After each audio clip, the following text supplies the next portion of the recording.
you want to go wide again? You want to go wide again? Sure. Thank you, sir.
We're good.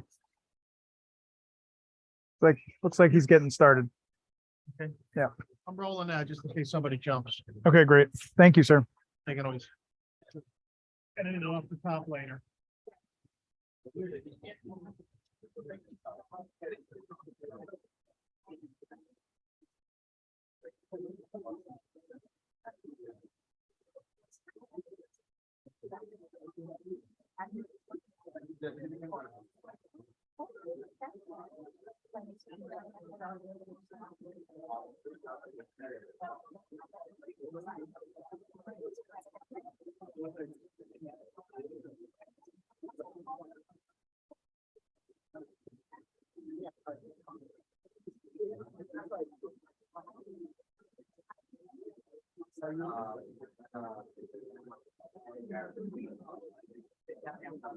All right, everyone. How you guys doing today?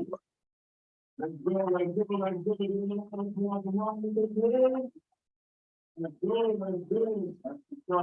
go. The 27th annual year for the Martin Luther King's Open Mic Poetry Slam. you know, dedicating on this, pretty much for Zannette Lewis. She was my mentor. She was the one who actually made this happen for us. You know, and it's been going on ever since. Also my mentor over there in Ngoma, teacher, mentor, and all that. So, before we start, we're gonna have a land acknowledgement by David. And you wanna come up real quick? Give it up for David. There you go. You gotta give it up. Y'all want hands more? Bravo, thank you very much. It's really an honor to be here, and it's fantastic to see you all. And on behalf of the Peabody Museum, I want to welcome you to the 27th annual celebration of Dr. Martin Luther King Jr.'s legacy of environmental and social justice. As I said, my name is David Heiser. I'm the director of student programs at the Peabody Museum. Been at the Peabody about 21 years and have been honored to be involved in our celebration of Dr. King for that entire time. So it's been fantastic, but I'm really glad that we are back in person this year. So thank you for those of you who are here. I'm also incredibly pleased that we could be online too. So it's great to be able to serve our online audience at the same time. So thanks to everybody for being here.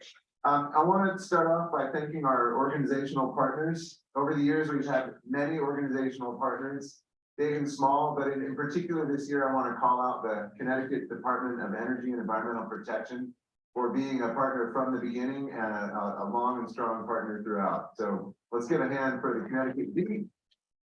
Thank you.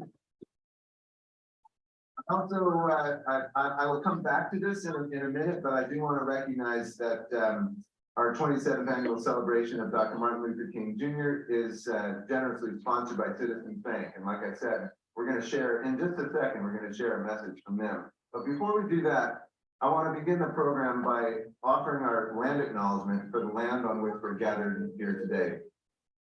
Yale University acknowledges that indigenous peoples and nations, including Mohegan, Mashantucket Pequot, Eastern Pequot, Schaghticoke, Golden Hill Paugussett, Niantic, and the Quinnipiac and other Algonquin-speaking peoples have stewarded through generations the lands and waterways of what is now the state of Connecticut.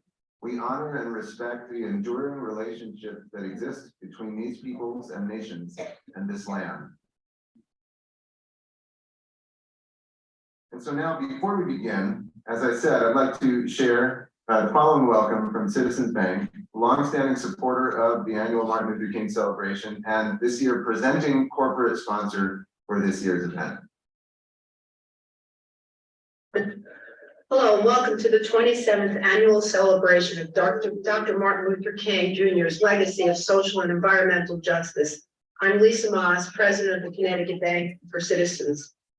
We're proud to be the presenting sponsor of the Yale Peabody Museum and the Connecticut Department of Energy and Environment celebration of the life and legacy of Dr. King. The anniversary of Dr. King's birthday is a time for all of us to reflect, to learn, and apply those learnings to today's challenges, and to review our efforts to honor his legacy. At Citizens, we serve our customers and colleagues and communities to help them reach their potential, because when we do, families are stronger, businesses grow, and communities prosper, the economy thrives. We're thrilled to bring you this series of free online and in-person programming for you and your family to hear from environmental justice leaders making a real difference in our communities. From all of us here at Citizens, we hope you're enjoying this wonderful program being offered this weekend. Thank you.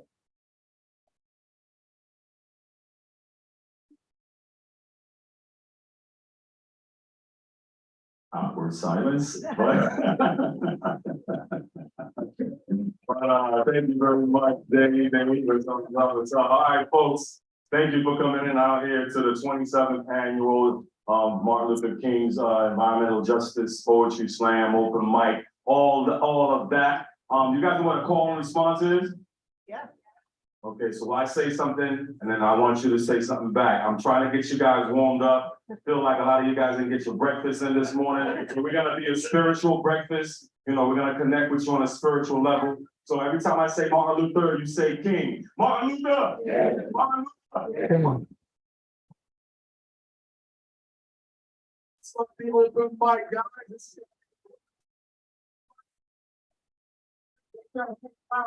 I'm looking for a random one. Well, this one is the one that's coming up.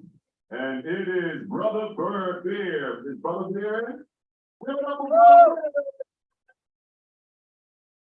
Let's go, let's go. I just want to plan and do it. Put an opening mind. Let's go, brother. Beer. All right, all right.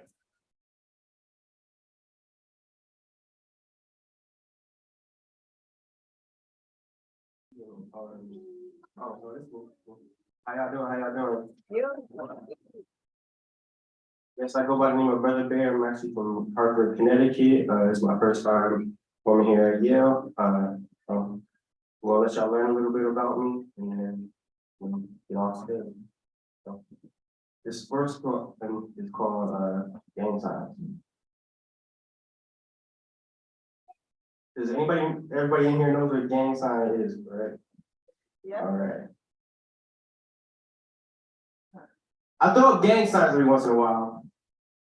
When people ask me why I do, I will simply tell you I am making fun of the people who do this on a daily because it's the lifestyle they chose.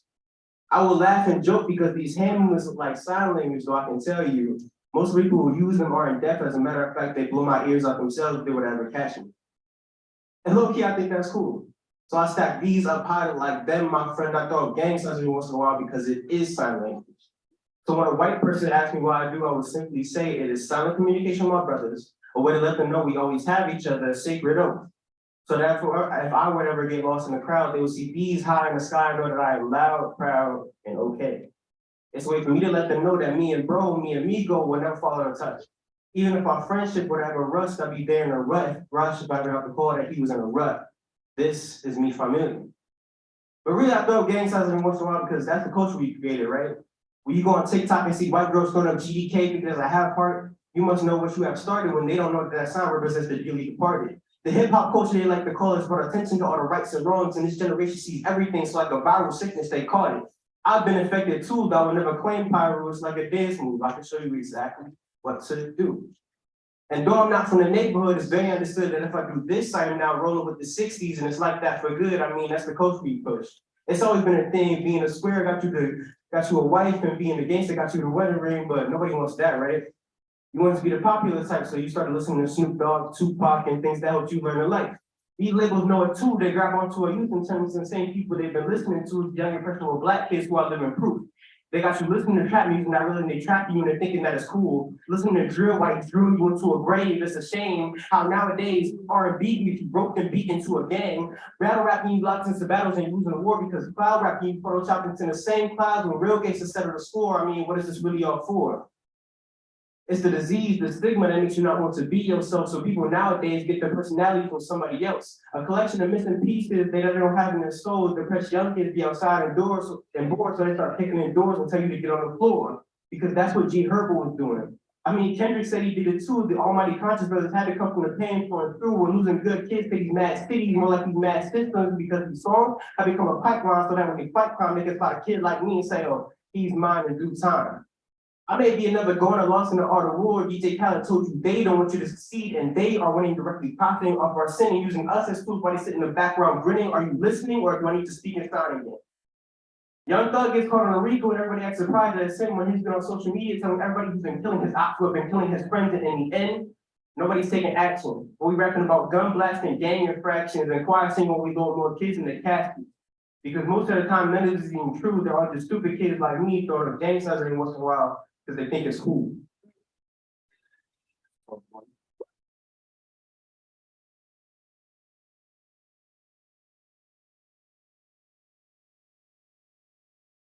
We'll do one more and we'll get our show away. This next piece is called Prepare My Soul. So thank you for your time. I guess I'm not your average type. The situations I've been through left me half as nice. In some cases, I guess I had the right. See, what I've been through, I wasn't acting right. So I picked up a pencil and my thoughts be a sacrifice. So you still listening? Forgive my lack of layered penmanship, but I'm trying to be blunt with these next sentences. Let me take you through a story. Of a black boy who didn't want to be in mourning, but well, see, they chose war for me. I've been shot down, choked out, locked down, even broke into my own house, killed my girl, and they keep wondering what I'm fighting though. Bruises on my neck, bullets in my chest, scars on my wrist and it's all for tech. No, it's power. And that's something I can't respect. They put so many bodies in the ground. Yeah, I'm supposed to be the threat, but I am. And I'm gonna make sure you never forget the names of the people that you laid to rest. So soon you may see me on your phone, on your TV. Hopefully it's just a video, but maybe I get too greedy. Write Black Power in the station and my name in graffiti. I try to duck out, but see, I never been too speedy. So when they catch me, I'll be another DMC, blasted on the news, all you won't believe me. But it's really true, I'll become another repeat, blast from the past, don't act like you never seen me. Now it's all on you, they calling you to the streets, be protesting my name, but I feel like I got set free. From war and pain, see, they tried to deceive me, said my skin was to blame, but my brother said I'm kingly. I guess it's time to embrace it.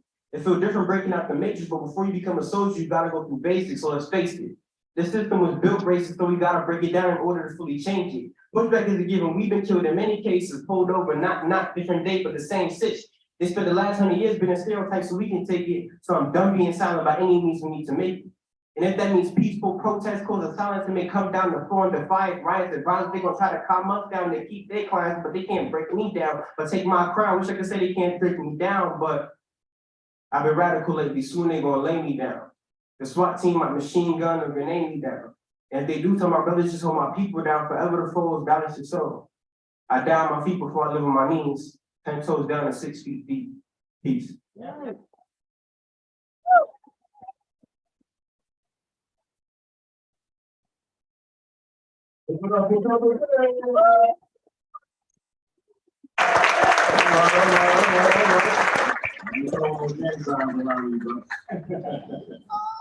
Word up. Next poet up, start the hand clapping, As they come up, it's the bread is rising. Bread is rising. Carlos and Croilot. Wow, where you at? Where the brothers at? All right, these brothers are coming all the way from New York. That's how you say it in Spanish, by the way, Nueva York. Brothers are coming all the way from New York. Bread is rising. These brothers been coming here like almost every year. They props. They coming right down. Right behind you, then go. There he is. All right, give it up for Bread is rising.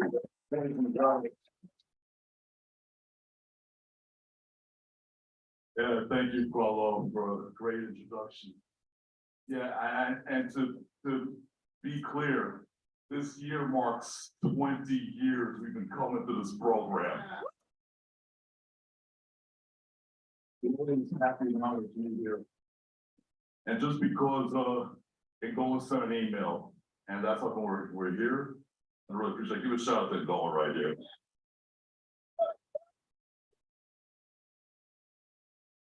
And another big shout out to Croilot for hosting as always. We just don't follow paths all around here. Just want to acknowledge her for always being a great friend to us, and to David over here for always gives a warm welcome over here. So give him a shout out. And this year also marks the 55th anniversary of Martin Luther King's last campaign, the Poor People's Campaign. And this is a dedication to year 55 of the original Poor People's Campaign. Poor power is, and always must be, the message.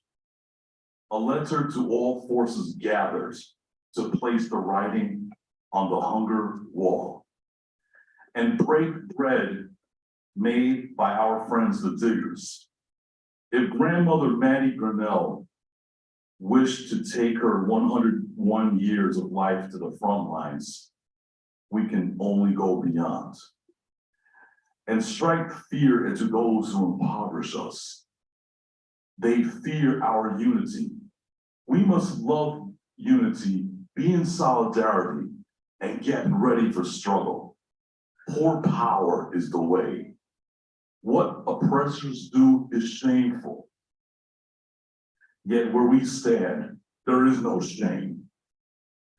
Only the march to freedom. To those who stand and those who stood and went on after that earth-shaking day, the 4th of April, the Committee of 100, the Mule Train, the Indian Trail, and all the caravans, the rallies to say, I'm on my way to beloved Resurrection City. 55 years later, the lessons. 55 years later, the true account. 55 years later, the never forgetting. And I thank you so much. Again, my name is Angel Martinez, and next up, I want to bring the founder and artistic director and one of those more power organizers, Carlos Raul Duflo.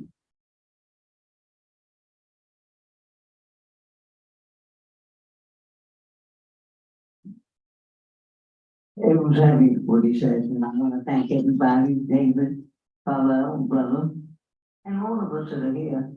And I want to honor somebody who was with me 55 years ago. I remember it's 56 years ago when I first saw Martin Luther King at the Riverside Church. I remember that time, that period of time. And I dedicate this, it was a time to break my silence beyond Vietnam. The sadness of his struggle for dignity, for human rights, for love, where the sickness of hatred exists here, but it will exist into a new way of life will rise from the sun. I'm going to dedicate this also to the people, my brothers and sisters, 5,000 people that we lived in Resurrection City. I was an original member. I always keep quiet because it's a sad story for some of us. But I want to dedicate this to somebody who's my comrade, the Reverend Annie Chambers. They continue to struggle for justice, for love, and for feeding the people in Baltimore. She lived in Baltimore, and I came out of New York. This is 56 years ago that we know each other. And I wanted to dedicate this, but this is to celebrate Dr. Martin Luther King. In this age of past history that connects all of us, while we cherish the new, not in vain, the waters flow and the raven flies above. Let us stand together and honor the birth of Dr. Martin Luther King and his long passage of struggle for human rights, for human dignity, for peace and for social justice, and no more war, which continues all the time. In the Psalms of Dr. Martin Luther King, when he said that injustice anywhere is a threat to justice everywhere. The air has thickened with the voices of hunger, longing for a home, for love, for the power of the people who will give a new life to the sun, to the people of the sun, who, if they know who they are. Listen to the sounds of Love Supreme. Listen to the sounds of Love Supreme for a moment of joy and honoring these veterans that are still unknown, those 55,000, those 5,000 people. I remember we used to call ourselves brothers and sisters, regardless of where we came from. We were 9 caravans from all over, the Indian Trail, the Puerto Rican Trail, the Southern Trail, the Midwest Trail, the Eastern Trail, the Northeastern Trail, which I came from, originally that came from Boston. I could say I honor them today. It's 55 years, but to me it's 56 years when I first saw him, and I want to honor him on his 98th birthday. He would have been 98 this year, yesterday. So I want to thank you, everybody, for listening, and let's keep the spirit of Dr. Martin.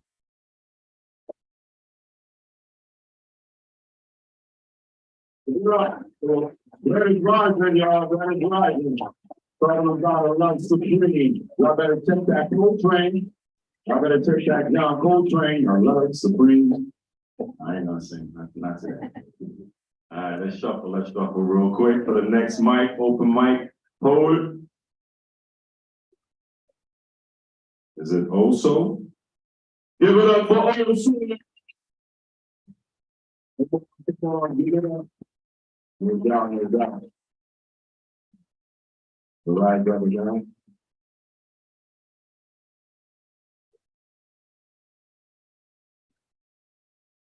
Hello, how you doing? I can hear me? Yeah. Cool. So for those who don't know me, I'm also the poet. I'm gonna, go into this piece real quick and get out your way. I wrote this piece as a celebration of life for Martin Luther King, and I dedicate this piece to him on his special day. So the title of this piece is Let Freedom Ring.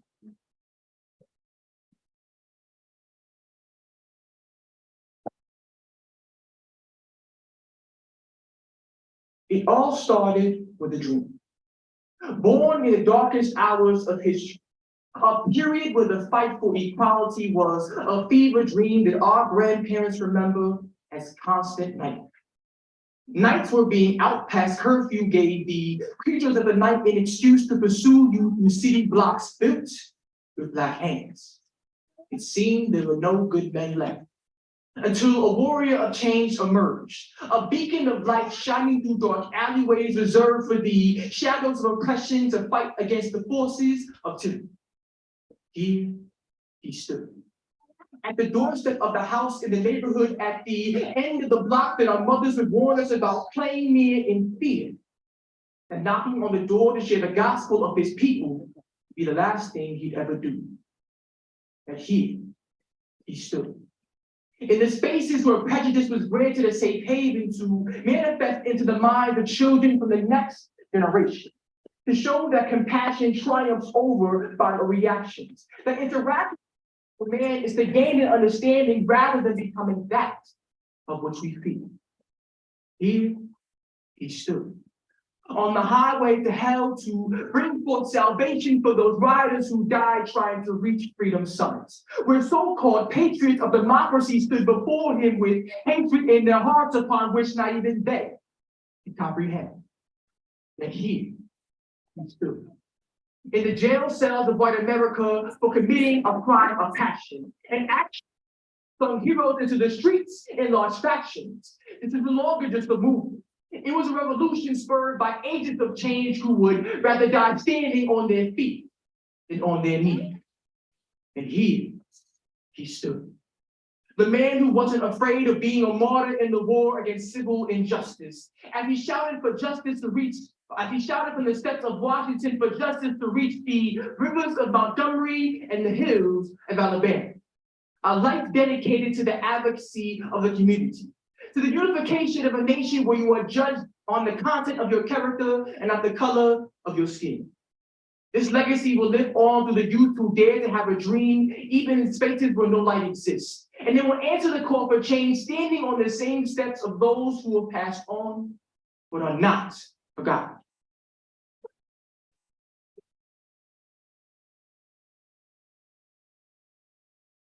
Give it up for Nice.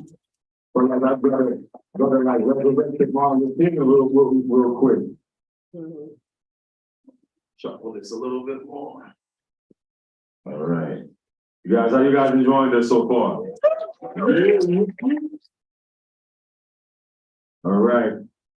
Next we have Empress. All right, give it up for Empress, y'all.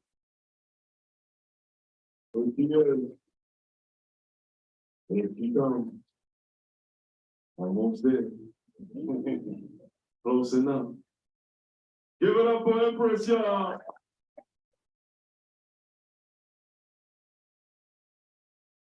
How are you doing today? So my name is Empress. I'm doing to USA and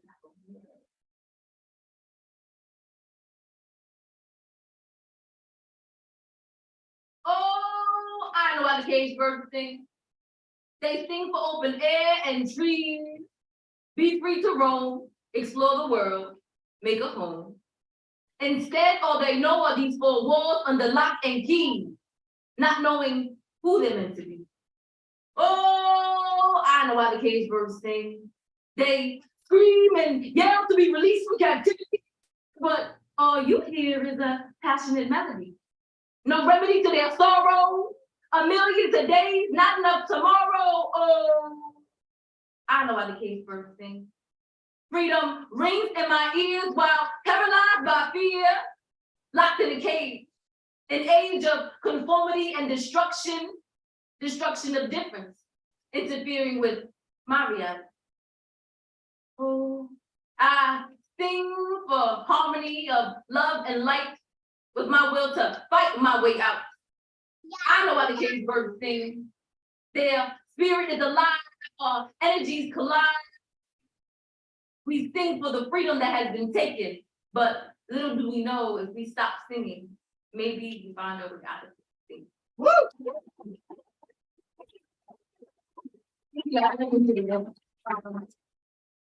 The second one is called Supreme. So can I hear all the young ladies and the women make a little bit of noise for me? Yeah. Okay, so this is for y'all. You're welcome. So it's called Supreme. Lower your tone when you speak to me. Don't you know I have infinity between these stars? My womb is the meeting place for the divine. So I'm gonna need you to take some time and figure out who you're talking to. I birth oceans and mountains, fountains of you drip from my skin, carrying the image of life into the physical reality, carrying trauma from me to my mama's love. I am a woman made of tender loving care, but all you see is a new toy to destroy with pretty lies and love so tight. I lie still, singing lullabies for the restless little girl inside, afraid to speak up or step on somebody's toes, but the goddess in me yelled, oh, she screamed, injustice, and just upon me, my sisters, my family. You have us running rabid, convinced that love only exists when you're with me. That life breathes as you stand behind and caress sides of my spine, lost the time. But I decide to dine alone, devour the full court delicacy of free from running, yelling demands of respect with passion as my weaponry. So sit steady as I collect my intellect and grasp my divinity. To let you know God resides in me. Whether you like it or not, you're gonna respect me. Treat my voice like the settling of the autumn breeze, pulling you to my assertive melody. Allowing you some time to recognize that women deserve more than the scraps served on our plate. So I escape this endless race and place my faith in our divinity. Thank you.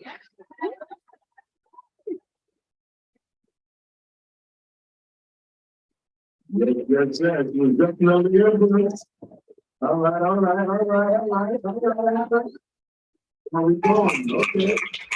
Okay, we got this going on now. All right. That's what's up.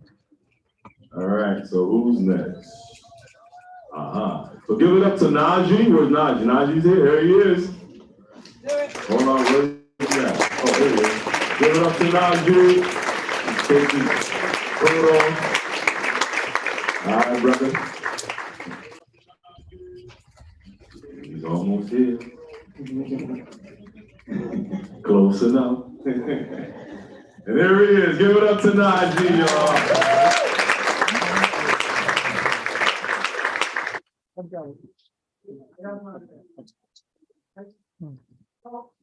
I'm a whole Laureate from town of Portland. Right?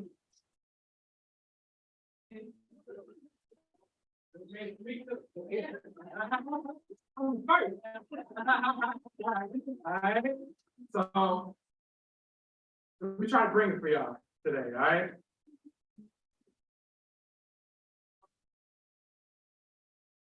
What is it I did? I've been a contributing citizen since I was a kid. Kept out of jail, never caused violence, moved like a mouse, and I stayed real silent. I had hopes and dreams that I tried to reach. Listen to words that all I heard preach, from the professors that teach in the schools, in the streets. Read the word of the Bible and all the conspiracy theory release. There's so many more problems in this game that I'm in. Times I have to move like I'm walking on pins. Real slight like a ninja, but I still feel the pain. On top of hate, evolutionary heart stain. I didn't live sorry, as a what? slave, no the 40s and 60s. I watched videos that hurt my soul forever. They have changed. Again. I have to. History's parents have taught to survive. Persistence has taught us. But an unfair climate, adaptability is what God provides. Lessons learned from animals, together we are strong. A simple equation we always get wrong. We hurt ourselves, which makes us weak. A battle we all lose over beef. All right, if y'all want to join me on this, raise your hands. Holding your thumb, crinkle your fingers over your palm. Raise your fist high and wish the pain to be gone. From the soul, with tears in your eyes, feel the horrible past of your ancestors to the sky. Let it go, free, and let be. Injustice, sin, brutality, free. The misery and the truth, the suffering and all. Is peace really real? Or is the today, together, let's try. Now open your hand and feel the love, and let's all keep peace. Then open your hand and feel the love, and let's all keep peace alive. Thank you to everyone.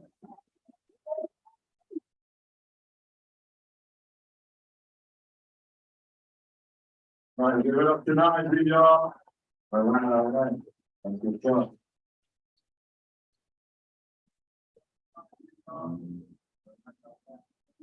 you guys doing so far? Good. Give it up to yourselves. You're showing up. Give it up to yourselves. You're showing up. You got your hand. Dedicated to you. So next is Angel Martinez. Oh, I already have you? That's right, that bread is rising. All right, so we have one more selector, one more poet.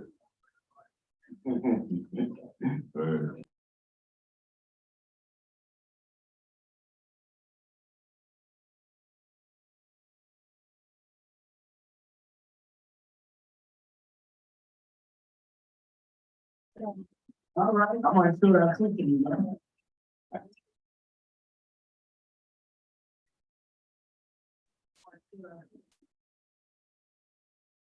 Ladies and gentlemen, how we doing? The piece I'm actually getting into today is called Age of the Millennials. So it's just touching on, growing up in today's society. We're surrounded by a lot of different things. I'm going to touch on those things in this piece. Thank you. I am not a people person. I'm just a person that's tolerant of people. I'm just a likable conversationalist in a social media driven world of antisocial, whose perspective derived from a tribe of individuals they probably won't have and will ever meet unless it's at a meet and greet. Using means to grieve and conceal an array of tears, hoping that through hours of scrolling some words finally speak to you that allow you to retweet as a public admission of your fears, a generational curse of childbearing persons who don't know themselves, yet allow someone to know them. But without protection through verbal and intimate deceptions, there was some kind of connection causing judgment to take a misdirection. Though in times of reflection, the mirror gives you clarity. You're able to see that your body is a temple, not to be used as a sex instrument, but to be something more monumental. You have the privilege to assemble life. You're able to nurture it in its first breaths, which is not something that's coincidental. You must take this time and teach it and lead it through trials that'll be fundamental, if not the effects of something that seems so insignificant can be detrimental. We went from one job for 25 years to had 4 jobs by 18. This is a generation of self-motivated millionaires. Entrepreneurship is a great thing because you see elders will do it purely for the money while our passions drive us. But this ain't an automatic, it's a stick shift. You gotta grind them gears with no fears in order to get where you're going. Not knowing where it will lead you, but I need you to see what's in front of you. You got blessings coming to you, but you're too focused on the rear view, not reading the highway signs that say no weapon formed against you can pierce you. The Holy Ghost got you never neglected, feeling protected, recognized, warm, sworn by servants of the Lord, heard, wrapped in words of grace, signed by love, written in blood. Because if I learned anything, it's never sell your soul for $1. I take what's on my mind and manifest what's mine. They say on your tombstone, it's only 2 sets of numbers, a beginning and an end. But the only thing that matters is the impact you had in between them. Did you live your dreams? Did you travel? Did you accomplish goals that made you feel like you were living? Did you feel alive? Were you scared to die? Did you get a notice or a 10-minute warning on the expiration of your borrowed time? Because some lessons that I took is do not give if you're not solidified. The city light can make the sky noisy so loud it overpowers stars within the sky, but enjoy it while it lasts. The stars always blend back with the sky. My, oh my, there's hues of blue clouds transitioning over you. Whether they bring rain or great views, you can't choose. So the only option is to tackle everything that you manifested for you. You know how blessings do. You could go pray, but you still got to see it through. Your lows and highs got nothing on unforeseen permanent goodbyes, but every day is a new day. So like Maya Angelou, still I rise. Thank you.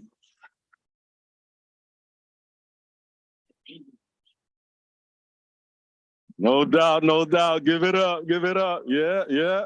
I like that. He had the suit and he had the gift the job. Word, word. This was the last poet actually for our open mic.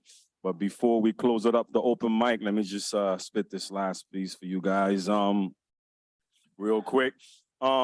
This poem is for the Black teacher who told me to go back to my country.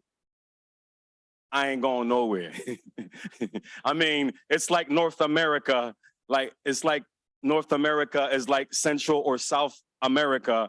Aren't they all called America? So doesn't that classify me, a Caribbean rude boy, as a Central American? It's like the Latina acting like she doesn't have African blood, but you can smell the voodoo in her habichuela. This is not a black on black crime. This is about an ignorant Black teacher who forgot the red, black, and the green in her jambalaya. We did not come to this country for good weather. We came to take back what was once ours. You can ask the Olmecs, the Mayans, the Incas, the Dahomey Kingdom. Even Frederick Douglass will tell you about our culture, our pride, the first Blacks to put the fear in white men, the resurrection of our ancestors and the dances that we walk and the broken languages that we talk. That's why we jazz and the blues. In the blues, we reggae to merengue to compa to salsa to bachata to calypso. Ay, Dios mío. Caramba, you ain't got enough cops to stop a guerrilla army marching and dancing to victory like some Shaka Zulus on Eastern Parkway on Labor Day. Black teacher, Malcolm X would X you out to resurrect the Grenadian blood out of her mother's heritage. In this country, we lack the Black teachers. You have the nerve to inspire Black student. You have the nerve not to inspire a Black student because I came from another country. Don't make me have to put that juju on you. Lit up a candle and knit up a fat Santeria doll that looks just like you. Question, when you make love to a colonist, does it taste like affirmative action? Or does it smell like rape in the cotton field? Isn't this what America mean? Blue eyes and blonde hair, or in all I see are white angels like Negroes don't exist in heaven. Like hip don't hop because of the Jamaican cool hurt spinning the 70s record to this ignorant Black teacher. Is it that you can't pronounce the God in my name? Perhaps you should try to say it right, even if the bastardized English is refusing to become the servant for once in its German roots. Let me help you to taste that Nat Turner victory under the gums of your teeth to make you speak the Louisiana Creole like the Bayou dances, rhythm on your feet, black teacher. We are the Caribbean folklores who built the American blood. We look just like you. When a cop stopped me, he's not looking for the Haitian or Dominican side of me. His eyes were already trained to translate criminal for black skin, for guilty, for black to be translated as shoot first and ask questions later. So the next time I sit in your classroom, don't make me think Oreo of you. Or will you welcome me with open arms, celebrate our differences like the descendants of Ellis Island? After all, and they all unite to keep us divided, black teacher? Thank you. All right. Thank you guys for coming to the open mic, y'all. Give yourself a round of applause. Give the poets a round of applause. And yo, we're gonna have about 10 minutes of a little break, and then coming back right after that, we're gonna have our slam. Get ready for the thrilling, Godzilla, all of that. Don't worry, I'm a poet, I could do that. Come up with words. Anyways, I'm giving you guys 10-minute break, and after that, we'll be back after these complete, exciting messages.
If you were one of the poets for the slam, please go to the green room over here.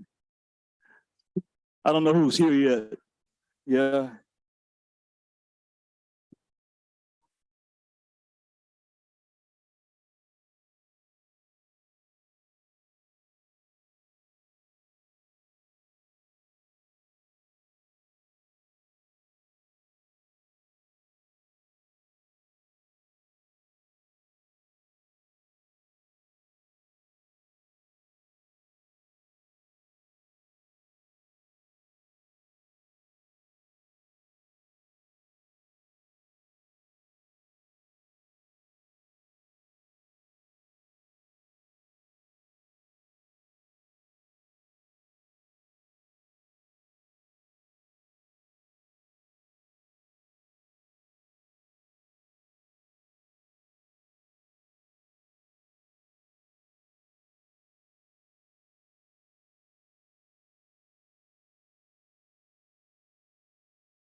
Oh, I was gonna. I don't know how to do that. Do that.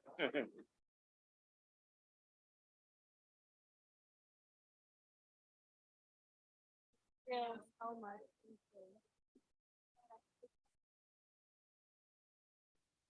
Now I'm gonna take this to school and, we have an open mic with the kids. Kid slam, you know?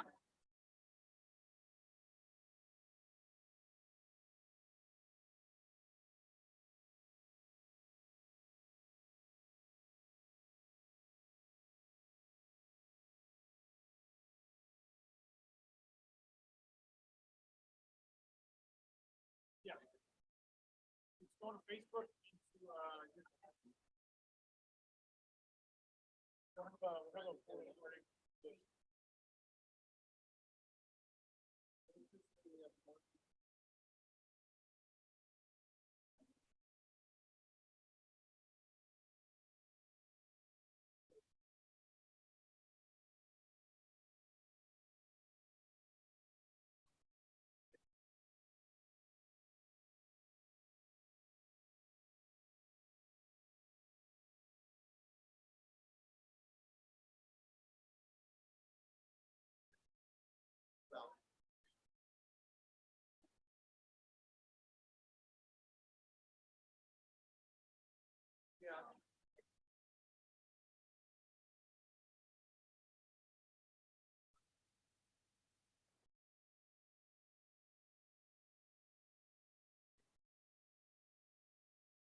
But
it's going to influence my art.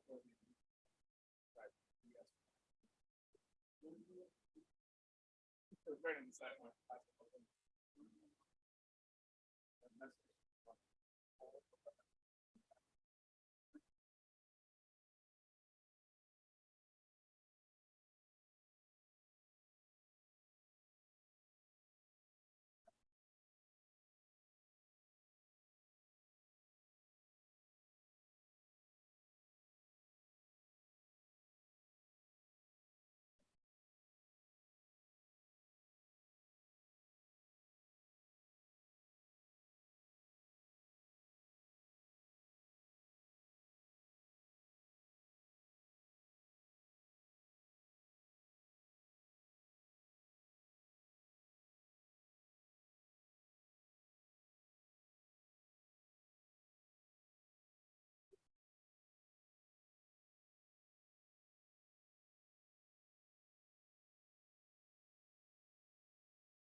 Mic is on?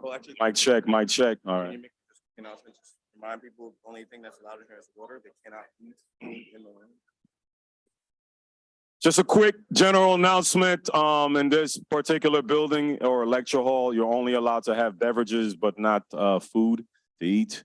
This is something that I've just been told, so I'm just making a public announcement. Don't kill the messenger. All right, thank you, Pete. All of our judges for the slam, can you please come to the main stage? All of our judges for the slam, please. Scorekeeper, judges. Thank you.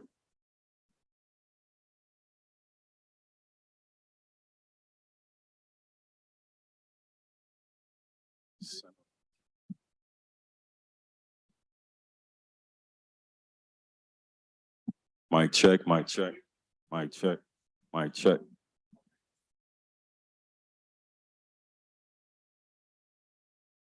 Mic check, mic check, mic check, mic check.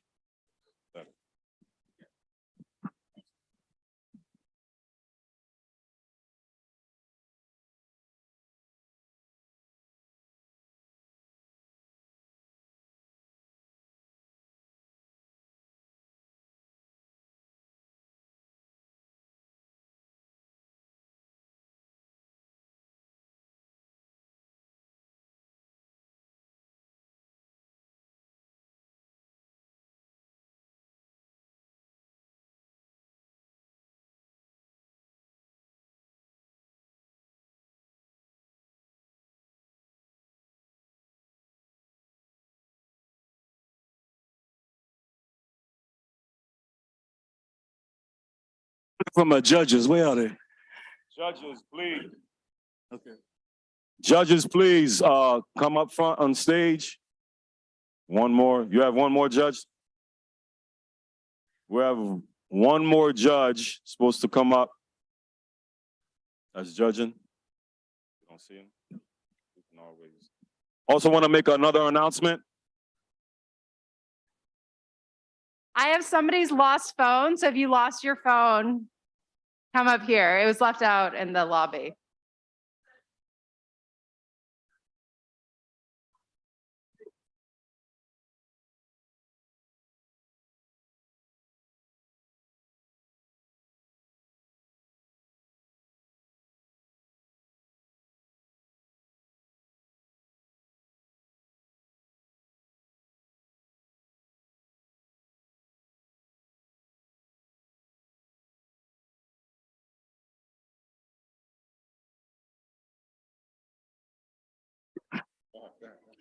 I need to see all the poets in the green room. It's over here, right around the love. It's all the poets and all the judges. I think the judges are straight, right? Everybody got all the judges? Yeah, I guess. All the poets that are slamming, please meet us in the green room right here on the left side of my hands, left side this way. All the poets that are slamming gonna be in the slam. Again, all the poets that are gonna be in the slam. Green room. Thank you.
You're.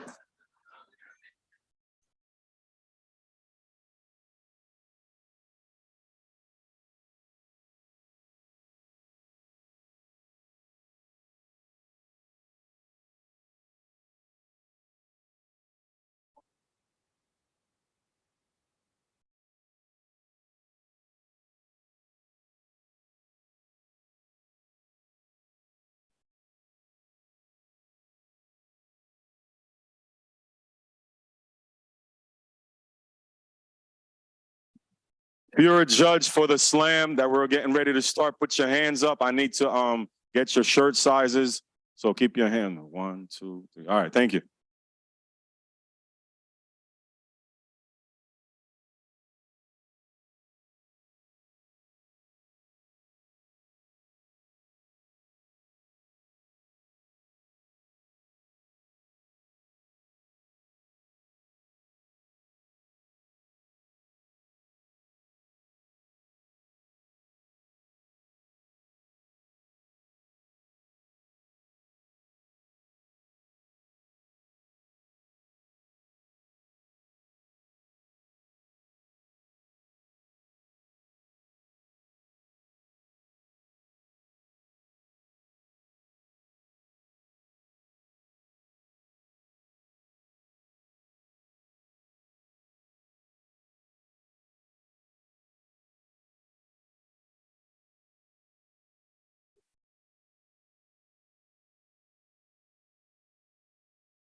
Mic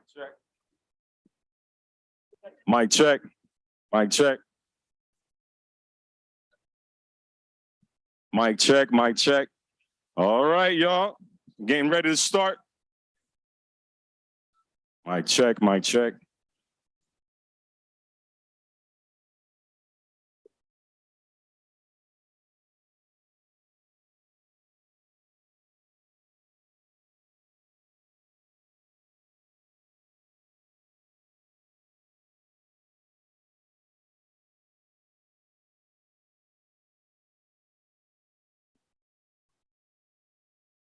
You don't know if she gave it? Someone lost the phone. Just a quick announcement. If you lost the phone, please see us up here real quick. If you did lose your phone, because we still have it. Otherwise, I'm sending it somewhere in Haiti, somewhere they really need it. I don't know. I'm from Haiti, so don't worry. I wasn't a joke. I know people need it in Haiti because I've been out there. I'm from there. But in any case, but yeah, someone lost their phones. No one in this particular room lost their phones. No. All right, cool, sweet. That means you guys are responsible. You have your phones on you. Real quick, we're gonna be starting the event real quick. Just give me 1 minute.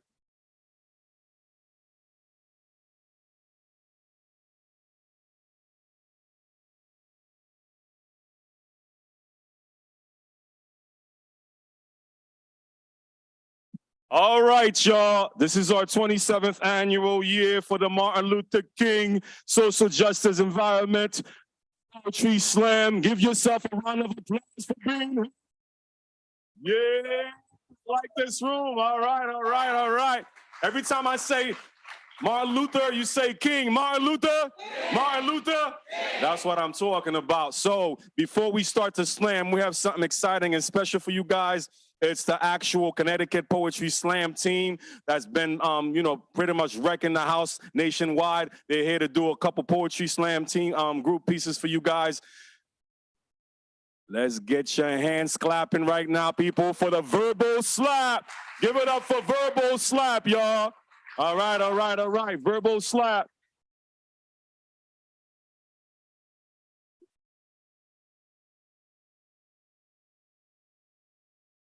What's up, y'all? Happy to be here opening the show for you guys, or the slam at least. Ready to rock, y'all? Do it. So a while ago, me and my man kicking back and we watching the draft, and the NFL draft, and we hear with the 28th pick in the NFL draft, the Dallas Cowboys select defensive end Taco Charlton from the University of Michigan. So we thinking, who the hell would name their kid Taco? I mean, you do see the irony, right? The Dallas Cowboys, America's team. Hold up. Jerry Jones's team. Jerry Jones's team drafts a taco. Trump probably wants to build a wall around the stadium.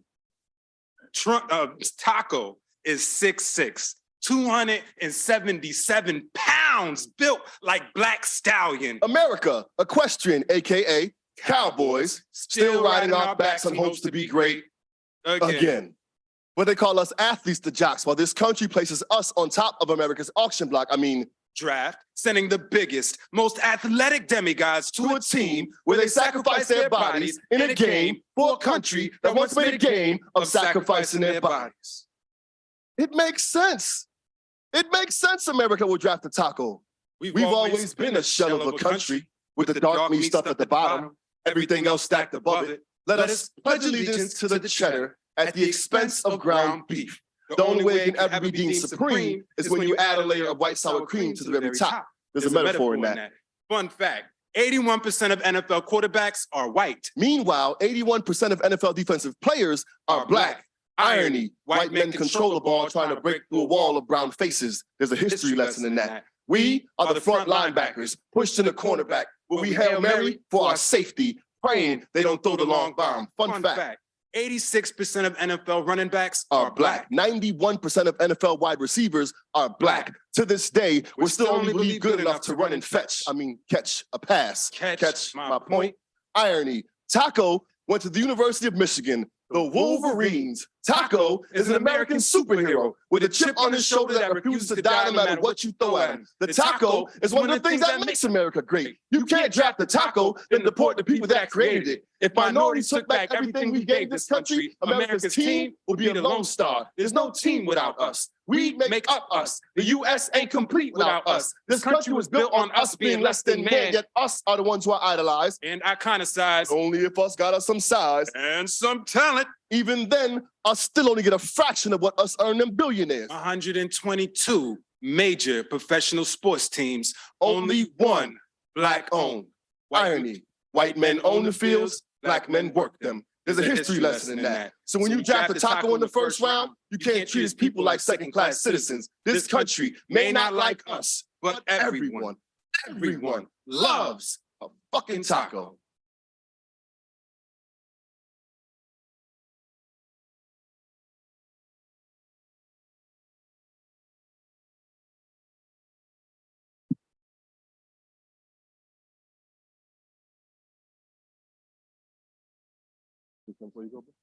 Yeah. What's up, y'all? How y'all doing? Me and my partner wrote this piece a few years ago because we had a conversation and we found out there's nothing more revolutionary and more groundbreaking than fathers raising daughters and learning at the same time. My baby, yeah. Shout out to my baby. Y'all say hi to my baby right there. MJ, raise your hand. Here she go.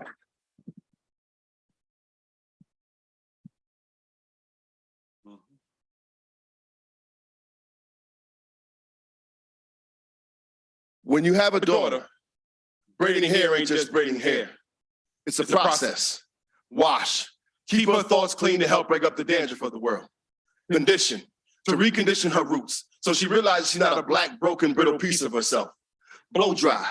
Medium to low heat. Protect the history of her roots. Seal in your lessons. This is a process. Because these lying relaxers will rip her from her culture like native tongues will rip from her mouths. When men have daughters, we hear, you gonna reap what you sow. I mean, what goes around comes around. So we part their hair straight to continue the path of angels sleeping in the nappy-headed roots because equality can't be boxed in a box braid. So we grease up with black gospel verses, putting the Holy Ghost in our combs because ethnic roots are blessed with trials and tribulations. Like when white counselors told my daughter she can only choose in community colleges, but universities show her the money with full-fledged educational scholarships. Like when my baby girl finally broke that board in Taekwondo class. There are moments where our kids do things that makes us proud, but it's an entirely different feeling when we watch them be proud of themselves. Braiding hair ain't just braiding hair. Style it with a spiritual connection, a beautiful three-strand trinity. Father, daughter, holy bond. Blessed be the shotgun for the prom date. This ain't just braiding hair. So I make sure her ponytail sits high on her head like her crown. I braid underhanded to hide my fears of black girl magic. Because black girls are vanishing just like black boys. They go missing like barrettes. When a Tamir Rice gets shot, everyone forgets about Rakia Boyd, Ayanna Jones, Sandra Bland. These women have fathers like me, like us, who will go into Walmart and grab period pillows, rags, sanitary napkins, tampons, and dare somebody to say something. They can catch these money. Because they can catch these shea butter anointed hands. This is more than just braids and ponytails. These are open conversations. Like daddy. Why can't I date him? Didn't you sell drugs? It's daddy. I don't want to call mommy's new boyfriend daddy. It's daddy. I think she wants to take me to the dance. It's daddy. Why don't you have a daddy? This ain't just braiding hair. This is therapy. This is baby. I put the drugs away a long time ago because you're the only potent substance I wanted to handle. It's baby. We can share the same name as long as he loves you like I do. It's baby. You can choose whoever you want. Just remember that daddy loves you. It's baby. Any man can become a father, but it takes a real man to be one. Baby girl, your path won't be easy. You can't be tender-headed. You got to be able to handle any style. This ain't about braiding your hair. It's about quality time. Ending daddy issues. Being your shoulder, but you not needing it, unapologetically independent, and showing unconditional love when this world gives you conditions. So even when my hands cramp, I will wash, dry, part, freeze, twist, and braid my life around yours. Because this has always been about loving you, and never been about braiding your hair.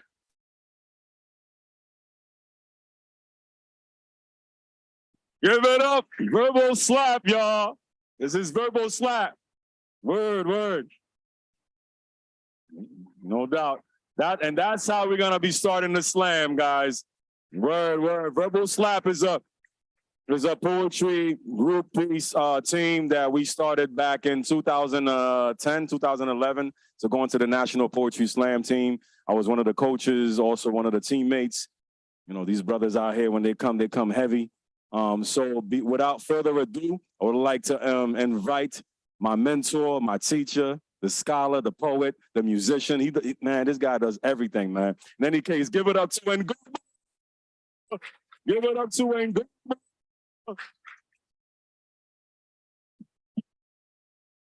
What's up, y'all? Who controls the volume on here? Check, check, check. Okay, so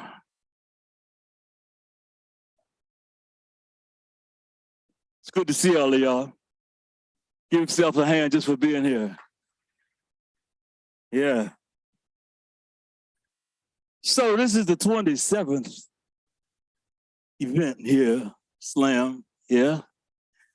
I need some group participation, you know. I'm gonna say, hey, yo, and y'all gonna answer, all right? Can y'all do that? Hey, yo. No, y'all gotta do better than that. I mean, really, this was a celebration. Hey, yo. Yeah, that's much, much better. So look here. We dedicate this slam to Zannette Lewis. Zannette Lewis was the person who suggested that this happen. So she initiated this whole thing. So we give her credit for it. Give some love for Zannette, yeah? Yeah, so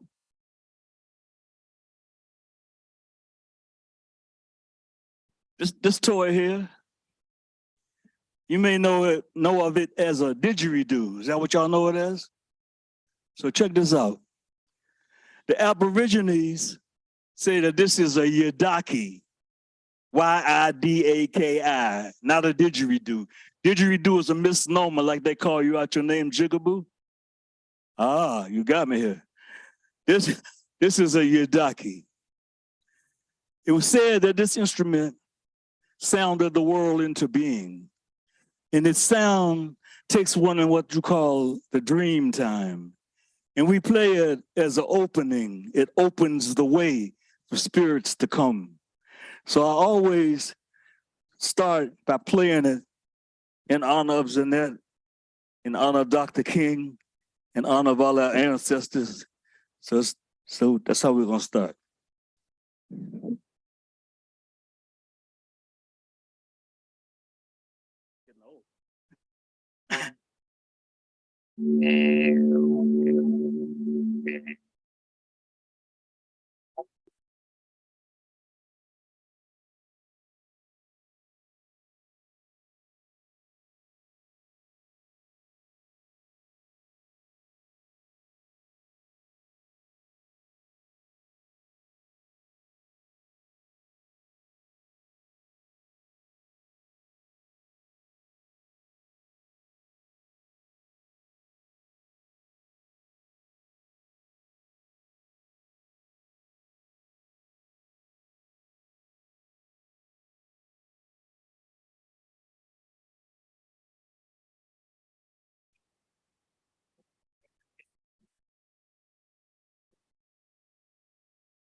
So what's up, y'all? How many of y'all never been to a poetry slam? So poetry slam is a performance poetry competition where each poet is gonna come up to the mic and they're gonna do a poem. And it's gonna be 3 rounds. The first round is gonna be a 2-minute round. The second round is gonna be a 3-minute round. The last round is gonna be a 4-minute round. We have 10 poets, And we got some judges. Let me let you know who the judges are.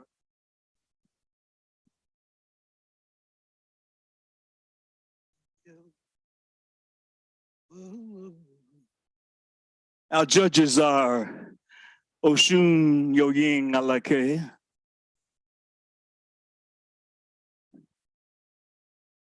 Carol Correa. Oh, I can't see that far. You're gonna have to come up here. You're gonna have to come closer. I can't see your numbers from here. Gary Winfield, the senator. Give it up for him. Jennifer Davis. Where's? Can you move closer too so I can see your numbers? I need a telescope here. And Michael Jefferson, give it up, Esquire, in the house. So, while they're moving up here, this is the way this works, see? Each poet's gonna come to the mic and they're gonna do their poem. And the judges are gonna judge them anywhere from 0 to 10. 0 for the poem that you should have left at home. And 10 for the poem that make everybody break dance. Y'all feel me? And you're gonna throw out the high score and the low score, and we're gonna add up the 3 scores in the middle, and that's your score for the poem. Y'all understand that? Okay. Now, I always do what they call a sacrificial poem. That's so the judges can calibrate, like figure out what's what, you know what I'm saying? So I always do a poem for the year, the poem that I wrote for this year. Sometimes it's for the end of the year. Sometimes I can't find no glasses. So, but the judges are going to give me a score, just like they would give a score for the poets. Okay? Is that all right with y'all? Hey, yo! Yeah, all right. Sounds good. And before I'm censored, I'm here to say, but I probably can't say without my name being added to a list. But secretly, it'd be like Nazi Germany up in here, and everything is being recorded. There's a dragon and a bear waiting for the eagle to fall, but the bear stepped in a pile of quicksand and democracy teeter-totters on the edge of disaster, praying to Jesus. But Jesus didn't pay the phone bill, and it seemed like nobody's home, while civil war looms on the horizon in a megaverse already poisoned by Twitter. And speaking truth to power might easily have one labeled anti-Semitic. But Joe Sixpack missed out on critical race theory. It's only taught in college. So the truth was omitted from his storybooks. And Semitic is beyond understanding to a 6th grader's reading comprehension. Nobody told them that the war between the states is over and they lost. So January 6th was a warning drill for the future. And I just want to know, are you paying attention yet? I'm not too sure about the Holy Babel, but the Ukraine sure seems like Armageddon, and the Proud Boys insurrection seemed like a good rehearsal. Gentrification is warfare in these yet-to-be United States. Iran executes women for not wearing hijabs. They call it crimes against God, but there's blood in the water. Is that not a crime against God? There are riots in Peru. The gavel gave gravediggers something, so what can be done since Roe is dead? After all, Thomas Clarence judged it. What could you expect? After all, his wife is melanin deficient and thinks the election was stolen as the White House is in disarray and we wait to see if Trump will skin thin will be convicted. Common sense left the building a long time ago. Now I'm wondering what the king would say. And where's John Brown when you need him? We are not minorities, but oppressed nationalities. Millions at the border trying to take their land back. So I think they're scared of us. Well, let's stop genocide. After all, has there ever really been peace on earth? When guns are outlawed, only outlaws will have guns. But how will the gunless be protected? We best pray for the day when armies refuse to fight. So,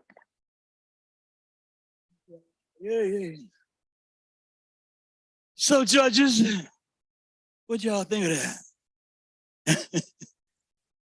Don't be bashful. Oh, we got a judge's escort service too, so don't worry. You can just in case. Okay, so from low to high, I got a 10, a 10, a 9.8, a 9.5, a 9, and an 8.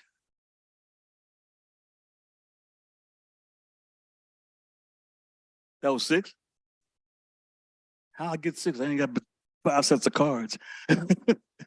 Let's try that again. Oh, wait a minute. 1, 2, 3. 1, 2, 3, 4, 5, 6. How do we get 6? 1, 2, 3, 4, 5. That's 5. No, I got 6. How do we get 6? Okay, we need 5. Okay, so we're going. I thought somebody might be missing or something, so we got 5 judges. Okay, so I'm kind of eliminating you. All right. So now that we got that straight, let's yeah. Well, you can keep a T-shirt. That's the least we can do for this mix-up. So the scores are from low to high, an 8.5, a 9, a 9.8, a 10, and a 10. So that makes the score what? Scorekeeper. That's a 29.3 for my poem, right? Okay. So now y'all see how they go over record, you know, you're gonna clap. It's all good. Now, our first poet is Abiose. Give some love for Abiose.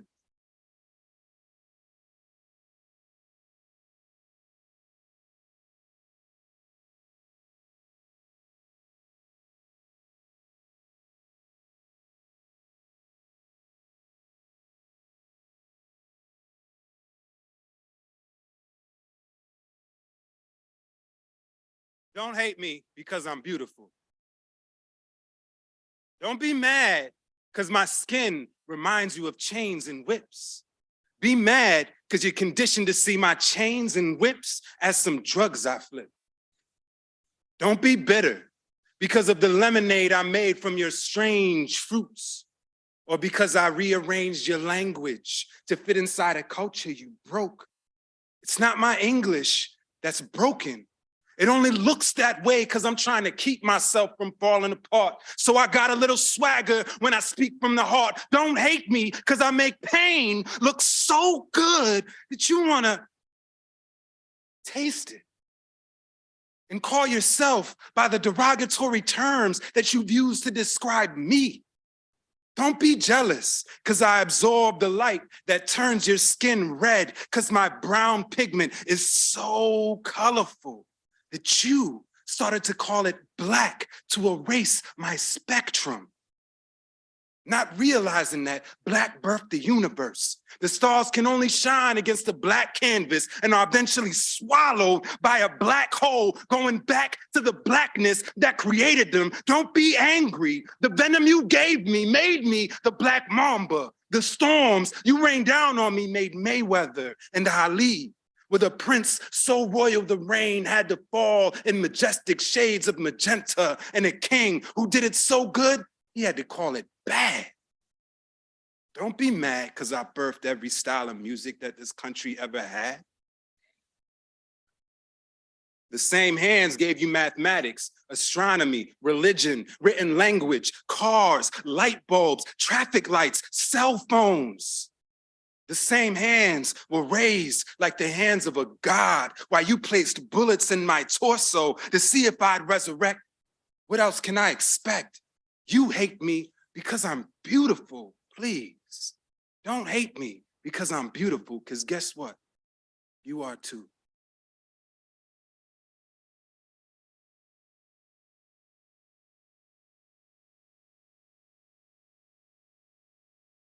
Show some love for Ameerah.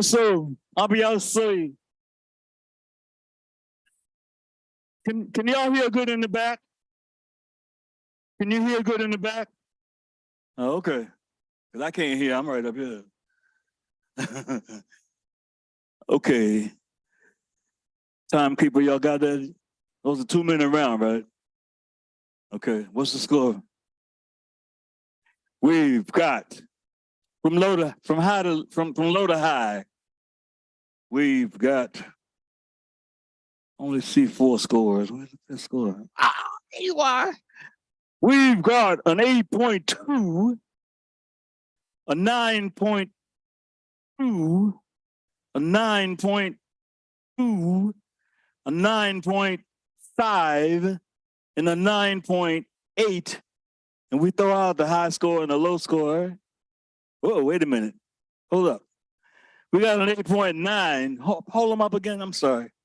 We got an 8.9.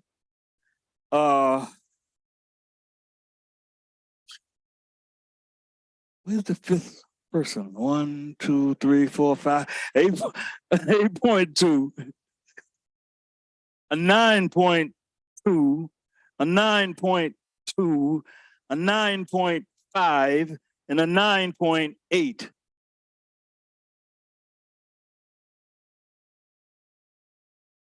Da da da da da da da da da da. Boom, chicka, boom, chicka.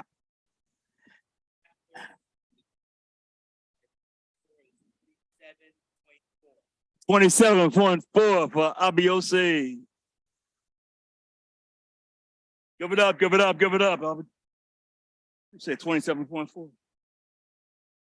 Next, we're going to hear from William Wawa Washington. Give it up for Wawa.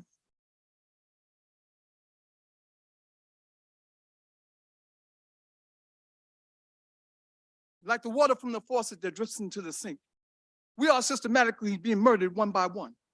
I wonder if that water is safe to drink. Drip, drip like the blood of Jesus dripping from that old rugged cross. Drip, drip, life taken, life given, life lost. Drip, drip, African remains buried at sea. Drip, drip, black blood dripping from southern trees. Drip, drip, after the bang, bang, another black male gunned down by racist police. Drip, drip, as the rain washes Native American blood off inner city streets. Drip, drip, a black mother cries. Drip, drip, a black baby dies. Drip, drip, a black man, a black father tries. A black father tries. Drip, drip into the river that flows no more. Like black history, that river stopped running a long time ago. They took black history out of our libraries and God out of our schools. Drip, drip, we ain't no fools. God didn't make us a color, he made us a people. Drip, drip was supposed to be the sound that trickled down, but all it did was drip money from a rich man's right hand into his left hand. We is hungry again. That's the difference between a rich man and a poor man. Drip, drip. Drip, drip, Republicans say, don't worry, be happy. While the evolutionists say a monkey's your pappy. You is ugly if your hair is nappy. Full lips, pug nose, curved legs, skinny toes. Ain't that the way that lie goes?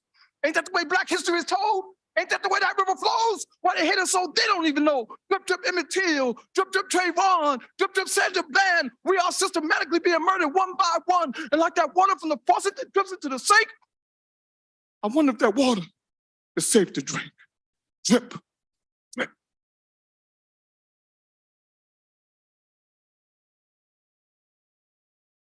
Yeah. Hey, yo. What y'all think of that, judges? Oh, William Wawa Washington. I see 1 up, 2 up. 1, 2, 3, 4, 5. Okay, from low to high, we've got an 8.5, a 9.0, a 9.1, a 9.3, and the 10.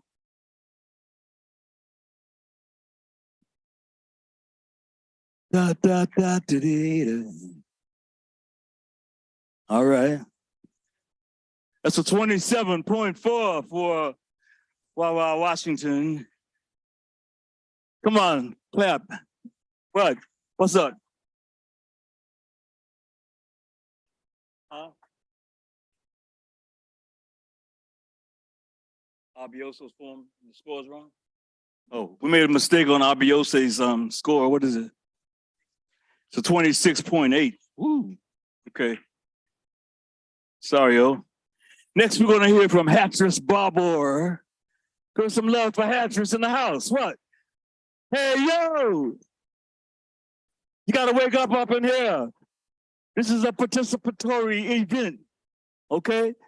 This is not school. This is not church. You can make all the noise you want. Give some love for Hattress.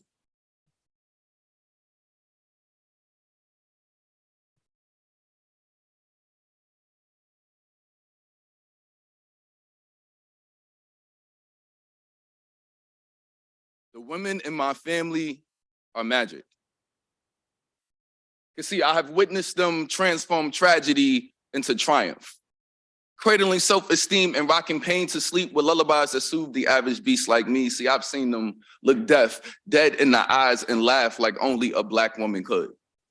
With enough cocoa butter and shade to even out all of my dark places.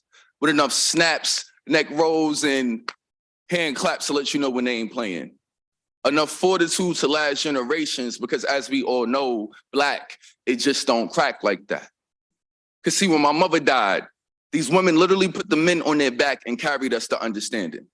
When my uncle died, they were the only ones to not cry, the only ones to allow for us men to be both vulnerable and safe. You see, this is what God must feel like. They say that the burden of strength, it always lies with the wise. Well, these women birth boulders and can move mountains with their mouths. I remember overhearing conversations in the kitchen. And if y'all know anything, y'all know ain't nothing more magical than 4 Black women in one kitchen, you see. I watched them there, conjuring feasts fit for kings, with recipes passed on from elders I have never seen, but always knew they loved me still to this day just by the way my food tasted. I watched them there, gracefully stirring pots, measuring by hand just the right amount that's good for your soul. See, they were good for your soul like church, because the kitchen, it was praise and worship. The kitchen, it was knees on a pew, an invitation to forgiveness. And these women were extensions of God. These women were fried chicken, collards, and turkey neck bones, baked mac and cheese, gizzards, and gluten-filled bread, because gluten-free just don't taste the same. These women were seasoning, picked from the earth and packaged in tough love, raw, salty, and sweet. These women have survived fires and lived to tell of smoke, of rubble, of ash that blows in the wind like strange fruit on Mississippi trees. See, they have seen their fathers die by the hands of whites and still manage to smile. They have seen their mothers go from matriarchs to forgotten by the history books and still encouraged us to read until we can write until it is right, until monuments are erected in their honor. And even if they aren't, at least all of y'all will know that this little Black boy came from a loving family. So it amazes me how hearing the rumblings of an empty stomach was the only motivation they needed.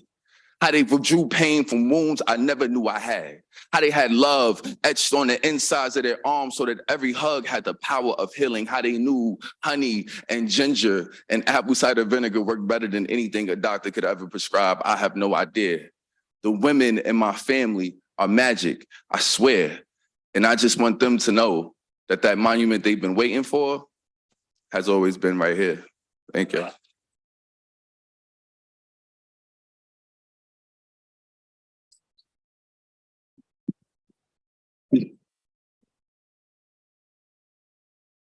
There's some love for Hattress in the house. Yes, indeed. What you think, judges? Da, da, da, da, da, da. Okay, I got 1, 2, 3, 4. We got an 8.5. We got a 9.3, a 9.5, a 9.7, and a 10.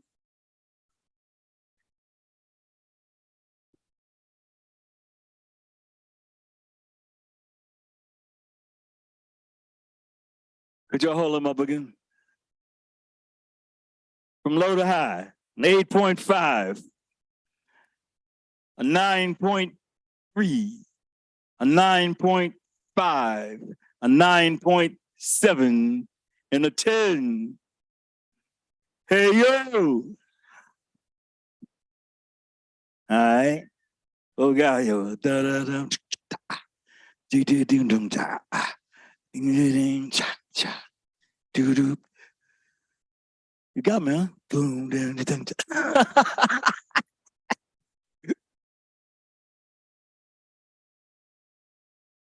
What's up, bros? You got a calculator. What's the problem? Is it a time penalty on there? 6.5 penalty. Woo! Will score 22.5. A 22.5 for Hatris. Oh. Show some love for that. Come on, let's go. Right. We applaud all the scores, all the scores. Yeah, I'm reminding the poets that we're in the 2-minute round, so that's why if we won't go over that 2 minutes, you lose points, okay? It's a 2-minute round. All right. Anyway, give some love for Hatris.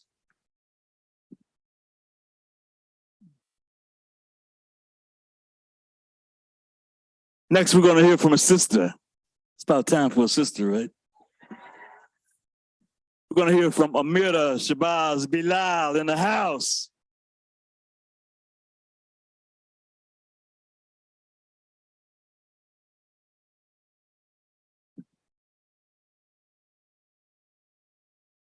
Can we be born Black and not sing?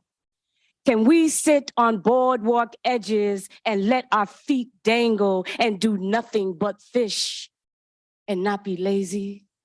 Can we define ourselves as though it's long after we've forgotten and we know when we hear Ugweli with no meaning attached, we recognize home? Can we pull any crayon from the crayon box and not identify any person or people with it and not be confused, but be okay because the Black crayon never looked like us in the first grade or the second grade or in college, but we said, okay, can we use a magic eraser that ain't really magic, but is real to explain our own innocence? The only curse that we bear is a bare heart that evil used our souls, erasing our connections to days of old. Can we stop carrying the original sin of all our people that may not be our people, but is our people? Because when we arrived here, and this place has us now not recognizing self, can we go back to rules of old, like Motown with girls and drews, etiquette of life and dignity, wearing true crowns, not the ones found on the ground, wiping smut from peaks and sparkling jewels, because we know we is we, and we ain't meant to be them, because all we can be is we. Can we know that this mask that we must put down and bask in the knowledge of self, the self, rightfully own our own existence, speak the evil back to hell, and baptize our own mind in the seduction that has us wrapped in the reduction of our own selves, elevate our nature to the level of creation, because we are man. I mean, we are woman. Can we bask in the knowledge of knowing when they found them bones in Jebel? That's Africa, if you don't know. Not one of those African masks mask the soul out of existence. They speak to sacredness, rights of creation, life, death, value. Let's speak to God, y'all. But not one of them speaks to the indignity, nor the malignity of basking a soul out of life until they no longer recognize themselves. You people, we wear this mask through grin and guile, and you have all the guile, and we are no longer grinning. Can we see that God ain't white and believe without disbelief that he ain't black neither? Can we unwrap this thing and understand there are way too many colors in the rainbow and neither black nor white live there? Can we think we are made from images in the reflection pool, which the bottom is dirt and dust, and we shall return there? Can we wade in that water? Can we wade in that water? Can we just be black and live free?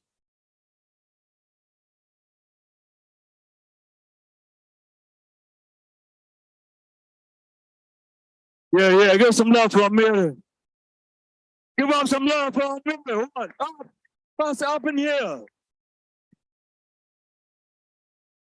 Did y'all have y'all's coffee today? I mean, okay. I'm gonna be good. I can't see yours. Now I can.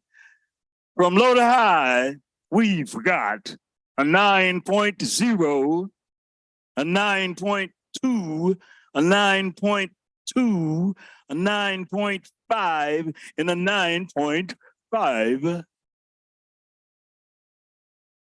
I got you. Do do do do do do do do do do. How we doing with that? So y'all want to know why I don't slam? Say what? This is called Why I Don't Slam. I got real shit to say. There's no system that can judge it. It's unjudgeable. Unjudgeable may not actually be a word.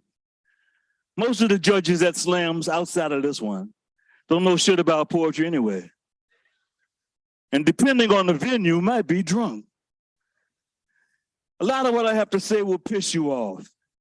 I like to win and I don't give a damn about the score. I don't care about your sex life nor your sexual preference. It's not my business. It's not up for discussion. I've been in this spoken word game too long to give a damn what you think. Poetry is not a popularity contest to me. My tolerance for bullshit is limited. I'm allergic to bad poetry. I'm not a therapist. If I were, I'd send a lot of poets a bill. My poetry has a real purpose. It's not a pickup line.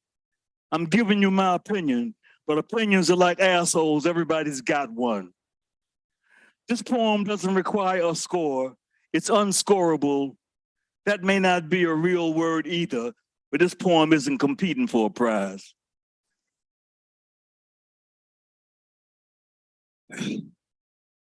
How we doing, Midnight? What's the score?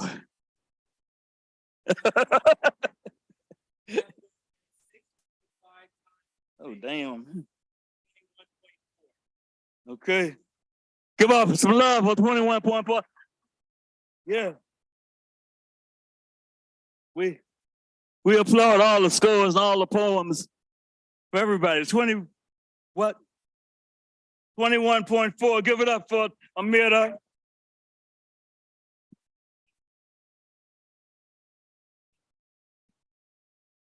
Next, we're going to hear from Goddess Taimani Rain.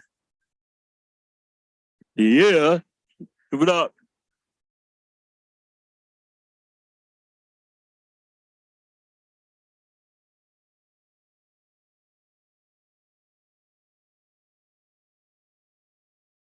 What makes Black women become Olympians? Make career from survival. When instinct and danger becomes purpose, cheating death is life lesson. Safety and success are defined the same, no matter how much you pray, you're prey. When fight isn't an option, do feet grow wings? When do young girls learn to fly? Soon as they can look both ways on sex traffic streets, this country crosses us, makes backseat gymnasts, telephone pole dancers, tights enough to rope us up. The difference between noose and news is an elimination race. Girls be running, late for class, passing predators outside school bus doors, masked as mommy's friends. I pray the only time little black girls get caught fast is on track. Hope they stay on track, but how? You be both contestant and trophy, constantly searching for self, only allowed to smoke. Competition system rewards you stereotype, sexualized faces, pretty enough for crucifixion. I wonder how you make entertainment from generational curse. Does audience applause cause PTSD, post-traumatic slavery disorder, pre-trial sense of death? There's reason to choose sprint over relay. It's over quicker. Can't trust anyone's hand, less likely to step on ancestors turning in graves, watching innate abilities become American propaganda. We still for sale. Be reruns, running, lights at Granny's, months mommy couldn't catch payments. Eventually these legs will make enough bills to cover theirs. Turn survival to career, prime in your primal a beast. Maybe that's why this world wants to euthanize us. Most disrespected in America, counts on our downfall, send senseless census to keep us redlined. Planted in plantation, we run like Tubman, freeing village, feet unchained. It's our job to survive, succeed. We escape the hood, but never its shadow. Start at the pistol, race to get outranged, keep souls off pavements enough to leave legacy instead of traces, not to be defined by chalk lines, but the many you make it past first to know. No matter how they meddle your decisions, they will never take away your gold.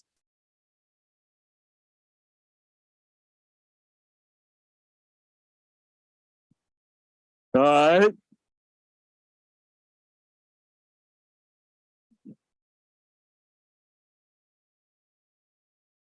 Yeah.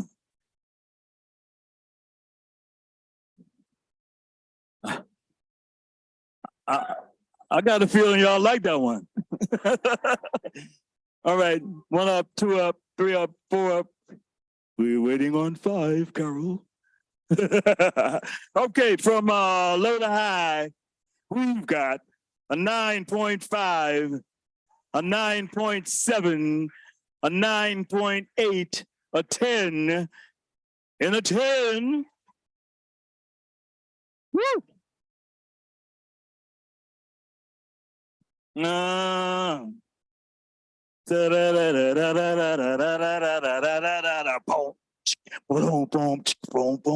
Yeah, what's up? 29.5. A 29.5. Woo! Give it up, give it up, give it up. Yeah.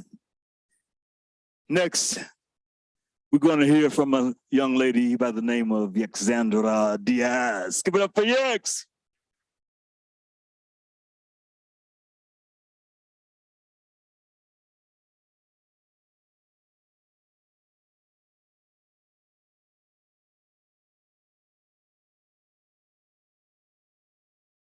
Get your hand out my pocket. Did you know you needed power and authority in order to be racist? You must have forgot you a puppet, and without their masters, puppets can't say shit.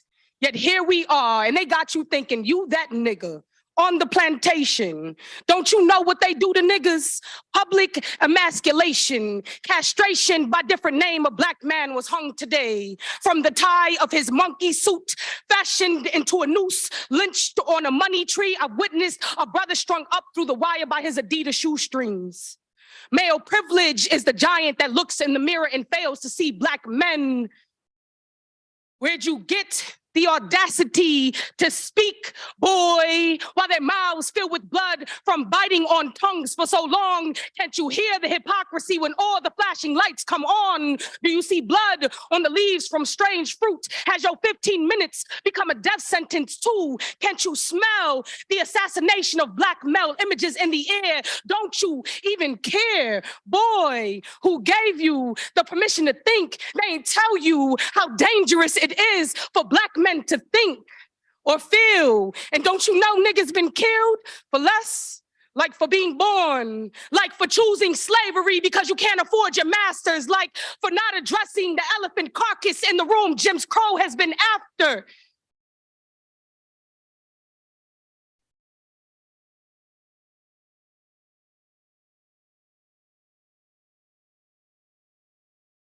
Maybe if you get your hand out their pocket and place it over your mouth, how dare you speak on our bondage from the comfort of their house? You made a killing until your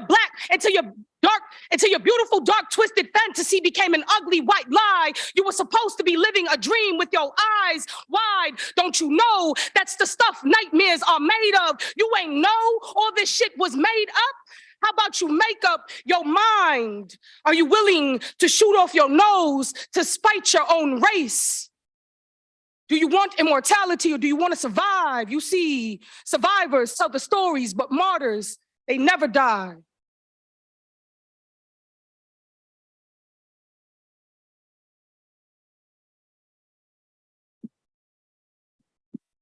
Hey, yo! Give up some love for Alexandra. Give it up, give it up. Yeah, yeah. You know, it's really good to see all of y'all. I meant to tell y'all that. This has been the largest, most attended slam that we've had in this house. Yeah. And after COVID and all the other crap, you know, we're glad to see all of y'all. From low to high, we've got an 8.2. We've got a 9.3, a 9.4, a 9.6, a 9.7. Come on, clap. Yeah.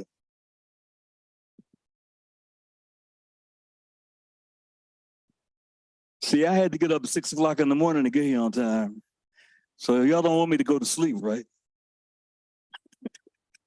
I generally get up about 11. Yeah, okay. What we doing here? Dun, dun, dun, dun. A 28 point. Oh, wait. Uh-oh. That's why we gave you a calculator, brother. I used to do this in my head.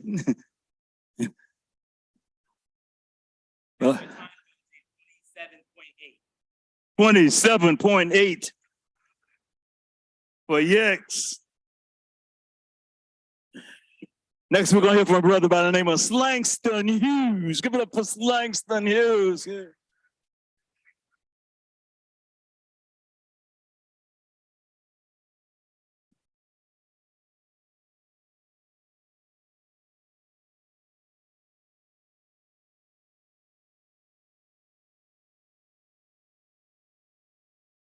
So a few days ago, I traveled to the future, where I met a Black baby who glowed in the dark. When I asked him how, the child didn't speak, but handed me a smile inside of a notebook that read the following: Black light, the resilience and brilliance of Black people managing to stay alive while simultaneously bringing brightness to an often dark world that knows only how to hate you. I heard that Black joy is the substance left over after Black rage melts away. After our ability to love endlessly punches white supremacy in the face. Correction. Black joy is the ability to punch white supremacy in the face. It's what's left over when both patience and paranoia run out.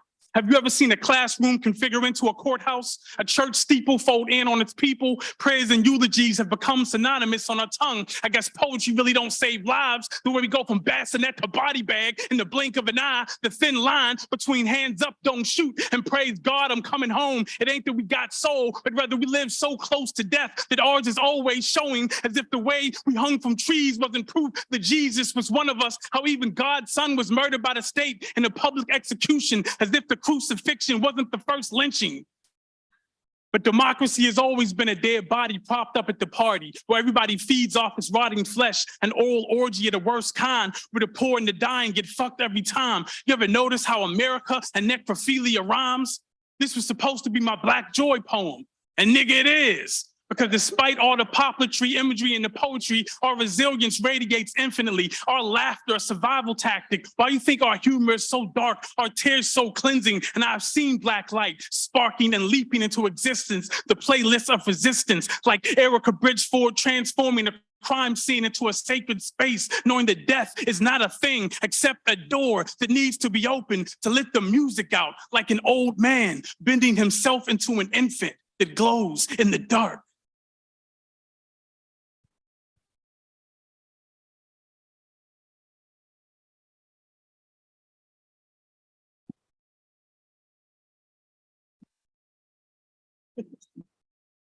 Give it up, give it up, give it up.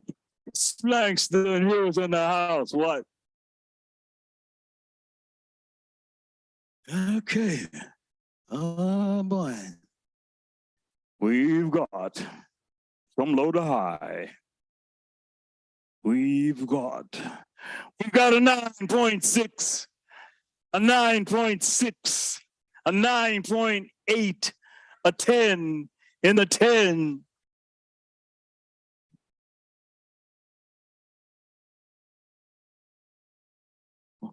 How we doing? 29.4.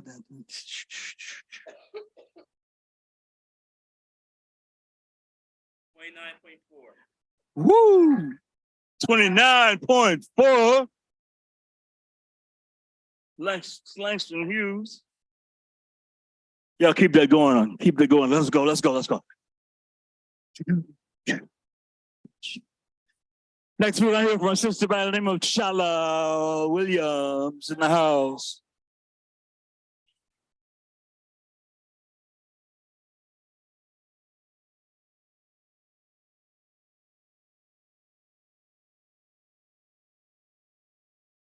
I write to slay dragons, dismantle factions, give no evil traction, sharpen vision, and the cut incision into the iron wall of oppression. I write truth, so you can stop guessing.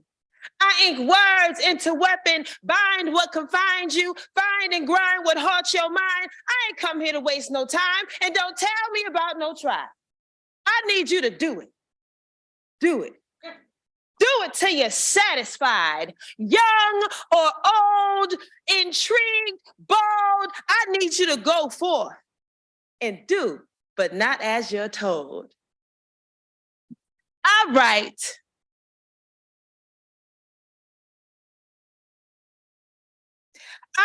because my voice is necessary. My cadence varies. Sometimes the things I say are downright scary, formidable and daring. Adventurous treats you shouldn't be faring. If you are here, then bury everything even close to defeat. Plant your feet, push your sleeves up, wake up your ankles so you can juke adversity. Life be obstacle university. You better get your damn degree. No matter how uncomfortable the journey, beat your chest and flex, my G. Pain be soliloquy of retreat, memory takes that pity song off repeat. Affirm your power confidently. What else would you be speaking if not affirming your victory? You didn't come this far to concede to a trick. Ask Ben Barnes or Jack Goldfinger, master magicians who flossed in their volition. You are the general of your condition. Ain't no way you can ever quit and write the words so you remember that shit. You started, so you might as well finish it.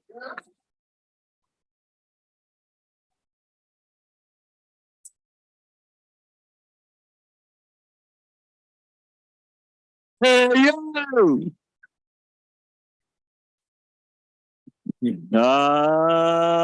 Sucky. We've got scores are up already. Dun dun dun dun dun dun dun dun dun dun dun. We've got from low to high an 8.0. We've got a 9.6, a 9.7, a 9.8, and a 9.9. Chala.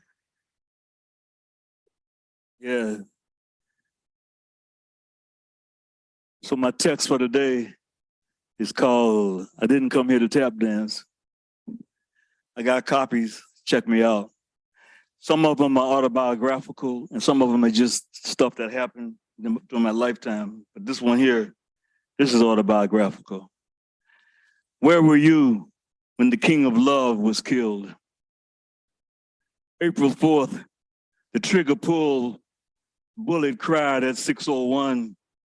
Heartbeat ceased at 7:05. Lorraine was the woman scorned. It was Bluff City, the place that Elvis ruined. St. Joseph could not save him. The evil was not bluffing. The digits were against him. The math total equaled 6, the number for sacrifice, the number for caring, the number for healing, the number for teaching others, the number for protection, but he left his juju home. Peace and harmony forsake him. Conspiracy completed. The bullet was no love letter. Destiny with his disappointment to protest inequality incinerated. Garbage men and their mothers mourn the rest of the world. A young draftee, I was in the barracks, looking at my reflection in newly spit-shine boots, pondering how soon I might get sent to Nam. When the news broke on the radio, a redneck muttered under his breath, "Good, the nigga's dead." It was at Fort Pricks, AKA Fort Dix, when the lights went out and the riot started. I don't remember how long it took for the MPs to break it up. The next day's training was how to quell mob violence. I stood firm with the brothers who resisted and decided not to go. I didn't come here to tap dance.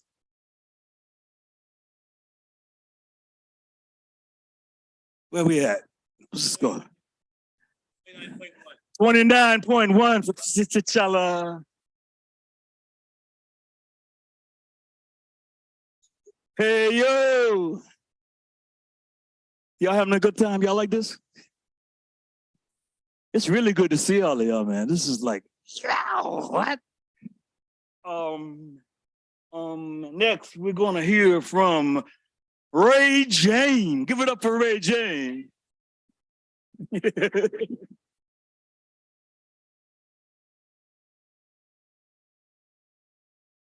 For my sisters. My sauce so thick might mess around and get myself preggo. What I'm attempting to enunciate is just how delicious I can get. You won't have to build it, just hit the button, Lego. But the style ain't immaculate, it was passed down smelling of myrrh and frankincense, add in ancestral tact that makes space for me. Cackling at your next boundary like, please, we've been hurdled that. I carry my facts on my sleeve. Skin so deep it had to be black. Skin so black it had to be deep. So deep it defines the date of first being. Cuts the ribbon. So colonizers' predecessors' scissors run dull. Ever fruiting forward toward the pole. I'm trying to yank down their wool. See straight. Out of cop and please, I'm only guilty of chasing free, jailbreaking myself out of incarcerated versions of me. Here we go. Hold on to your history. Cause the next griot to speak might make a Karen think she crazy. I'm running circles round her lies laid out by the enemy zagged. Past pandering politics trying to zig me like I'm dizzy, like I'm unaware that I've been bubbling beneath my best. Once had a hater bet against my beast and I unleashed so much fire I had to foam myself. Now I'm fizzy. Give me a minute. I'll be back to my winnings. Give my wings a break. Nah, not Icarus, sun flare flame. More like my aunt. I know I say that a lot, but balance is embedded in my spirit. Can't help but be principled when I'm either hot or cold, never tepid. Communication presenting solutions outright in each message. Here to help you rebuild the world to weather the worst of our efforts. My authenticity is implicit, so miss me with your off-balance commenting as if you could question. Could demolish these boundaries. Get back with that bad energy. Best believe that what I'm not, and also what I've always been, is the one. Thank you.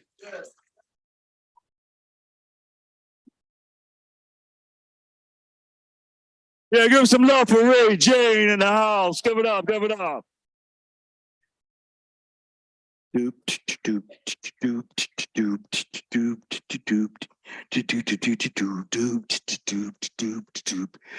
got 1 up, 2 up, 3 up, 4 up. Where's 5? 5 up. We go from low to high.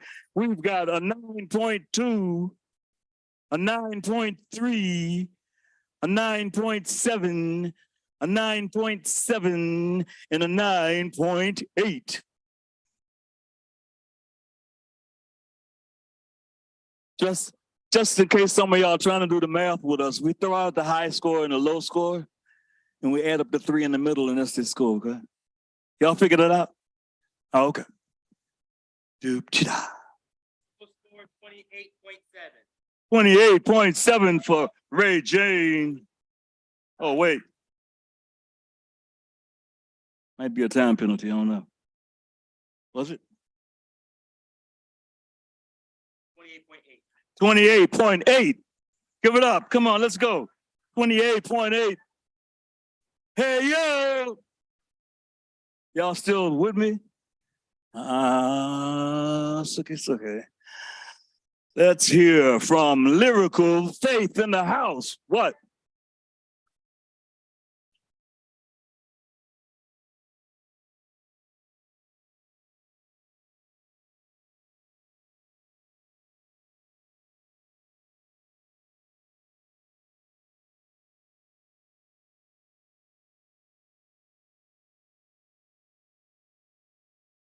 The earliest Black American form of birth control was women chewing cotton roots on the plantation to prevent or terminate pregnancy.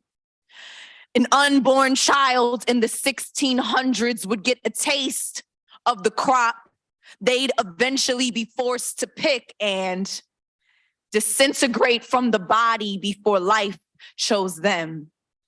Because ain't no mother want her kid to live like this. So they killed birth as a form of resistance.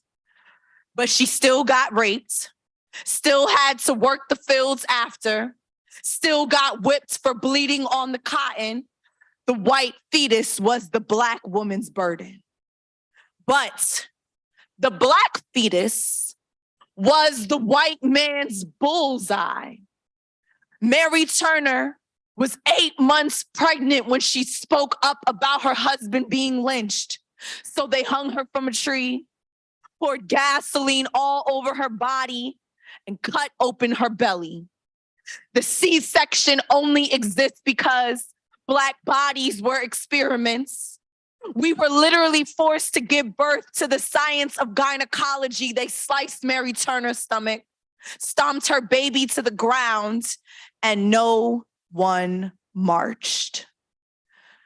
But now that Roe v. Wade has taken white women's choices away, we have no choice but to midwife their movement. So to the Beckys who are so upset about their rights being splattered under the boots, welcome. We've been expecting you.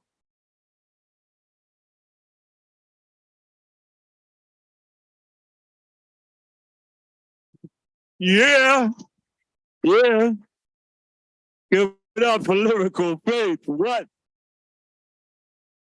In the house, word. We've got 1 up, we've got 2 up, we've got 3 up, we've got 4, 5.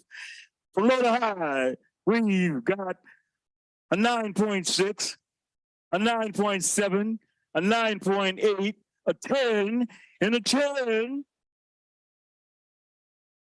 Woo! Hey, yo! Yeah, that's what I said. All right.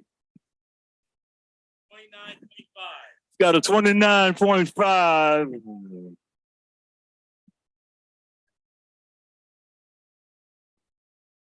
So, for the second round, we're going to take 6 people into the second round. They're going to figure out who them 6 people are. All right. But meanwhile, this poem is free. This poem is free, although you may have paid to hear me read it. This poem is sovereign. It has no birth certificate. It doesn't give a damn that it has no form. This poem wasn't written for you. It wrote itself. This poem has no 3-minute rule. It wasn't written for the slam. It doesn't give a damn about the score. This poem doesn't care that it is political. This is an erotic reading. This poem refuses to be porn on paper. This poem doesn't care about your sex life unless you're taken into bed. This poem has a complicated relationship with its 9 to 5. This poem doesn't care about Jesus. This poem wants to know why you turned your back to your ancestors to follow your oppressor's religion. This poem doesn't care if it pisses you off. It prides itself in controversy. This poem thinks you should turn off that idiot box and read a book. This poem doesn't care about Kate and William, Bill and Hillary, Michelle and Barack have been in fucking jury as far as that matters. This poem doesn't care about who you marry. Once the night is tired, it's your damn problem. Deal with it. This poem does not care that it makes use of profanity. This poem thinks there's nothing more profane than poverty and wants to get paid. This poem is horny and wants to get laid. This poem has arthritis and wants to move to Cali for that medicinal weed. This is not the poem written by Muta Baruka, and it won't go on and on and on and on and on and on and on and on in your mind. What happens in this poem stays in this poem. This poem is a bad mother, yo. This poem is free. This poem is free, free, free.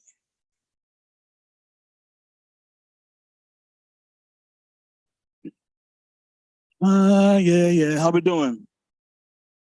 Okay, we're gonna take a short break to tell you who's gonna go into the second round.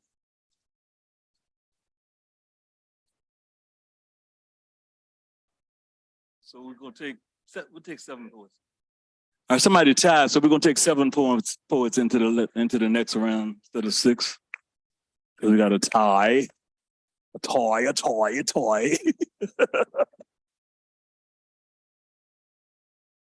Give us some love for our judges. It's a hard job, man. Give up some love for yourself. Yes. Come tell me who's going next.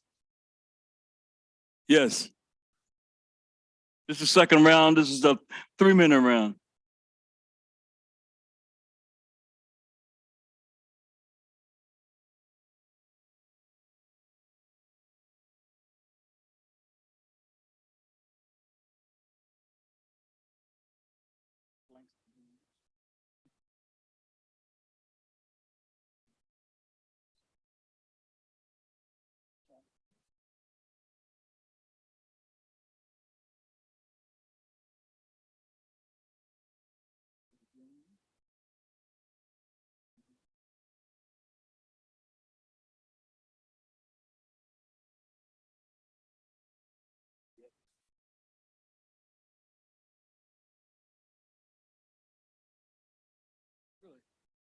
Okay.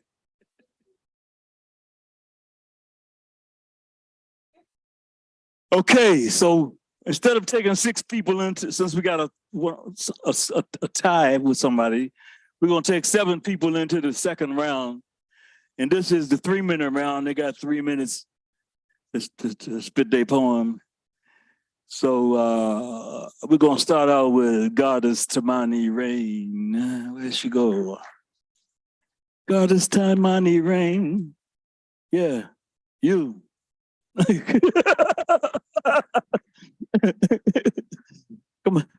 Come on, spit that poem. Spit that.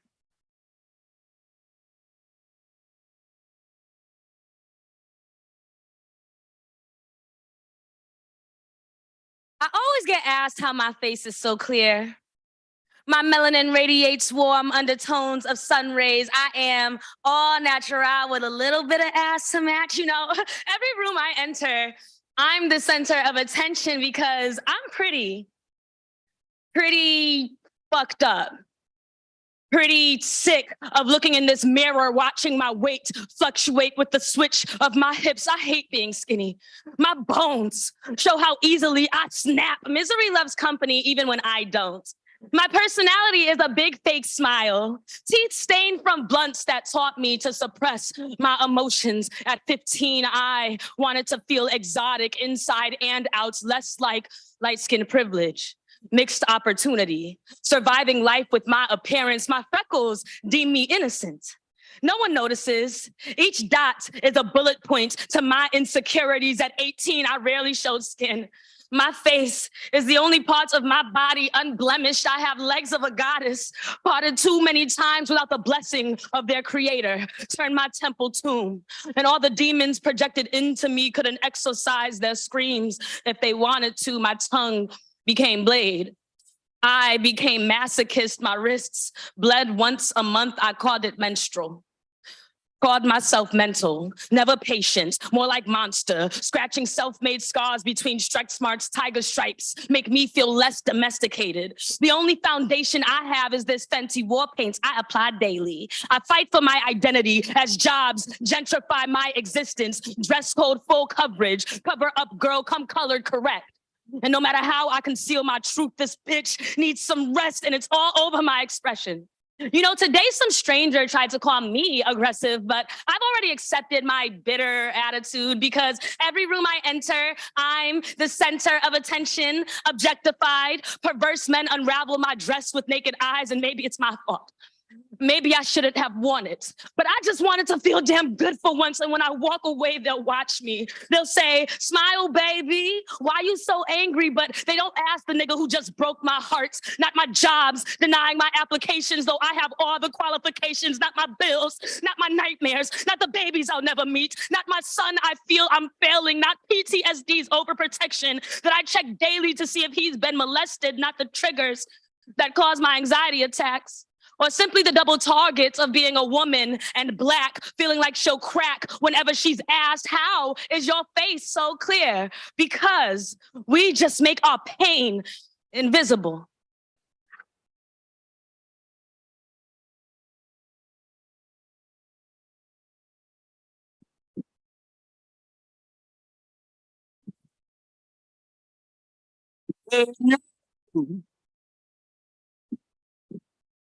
Yeah. So, what we got?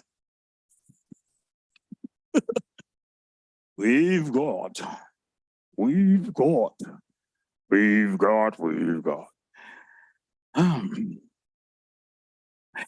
from low to high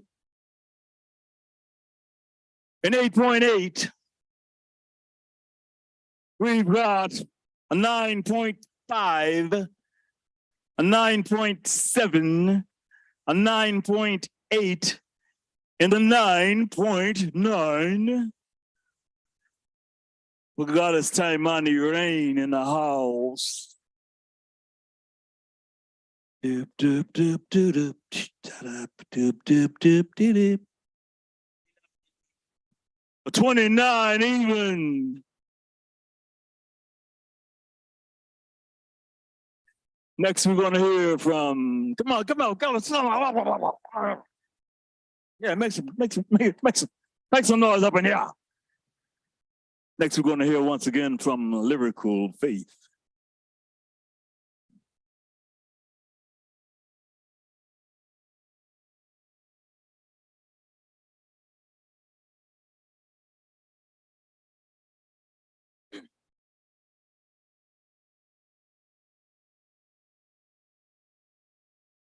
Top stories today, BuzzFeed reported that Pinterest bans the search of plantation weddings.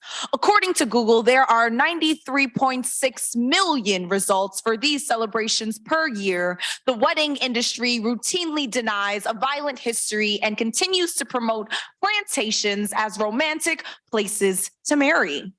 Now back to you, Faith, reporting live at the scene.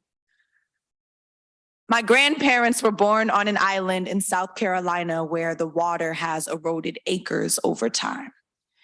The neighboring plantation be a stone's throw away.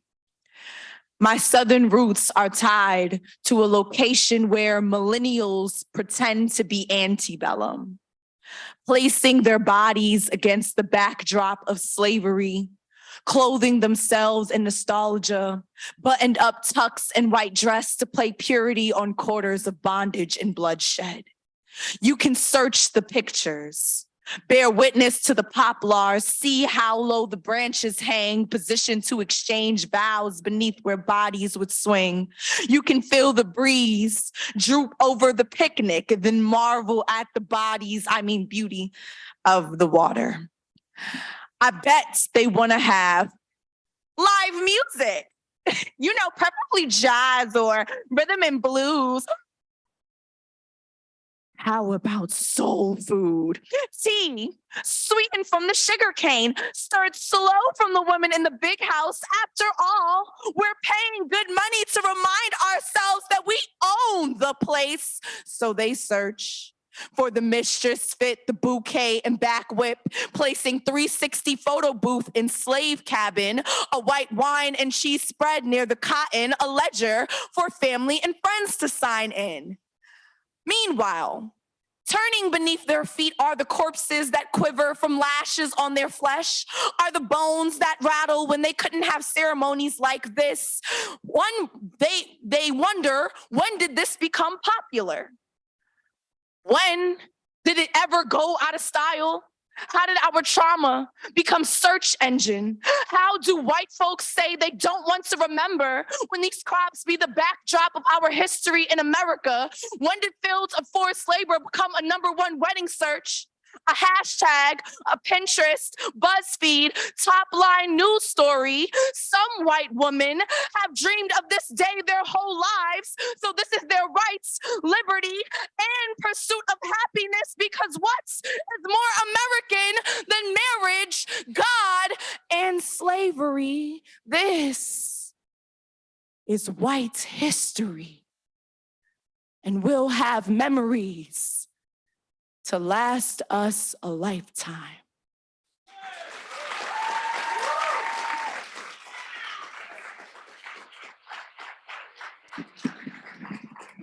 Yeah, give it up, give it up.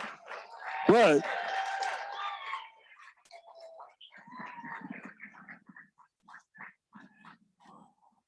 We've got from low to high.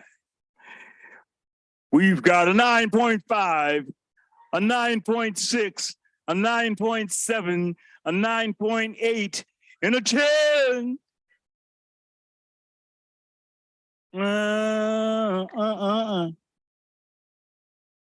Hey, yeah, that's what I said. All right. 29.1 for Lyrical Faith. Keep that going, keep that going, keep that going for Slangston. Huge in the house.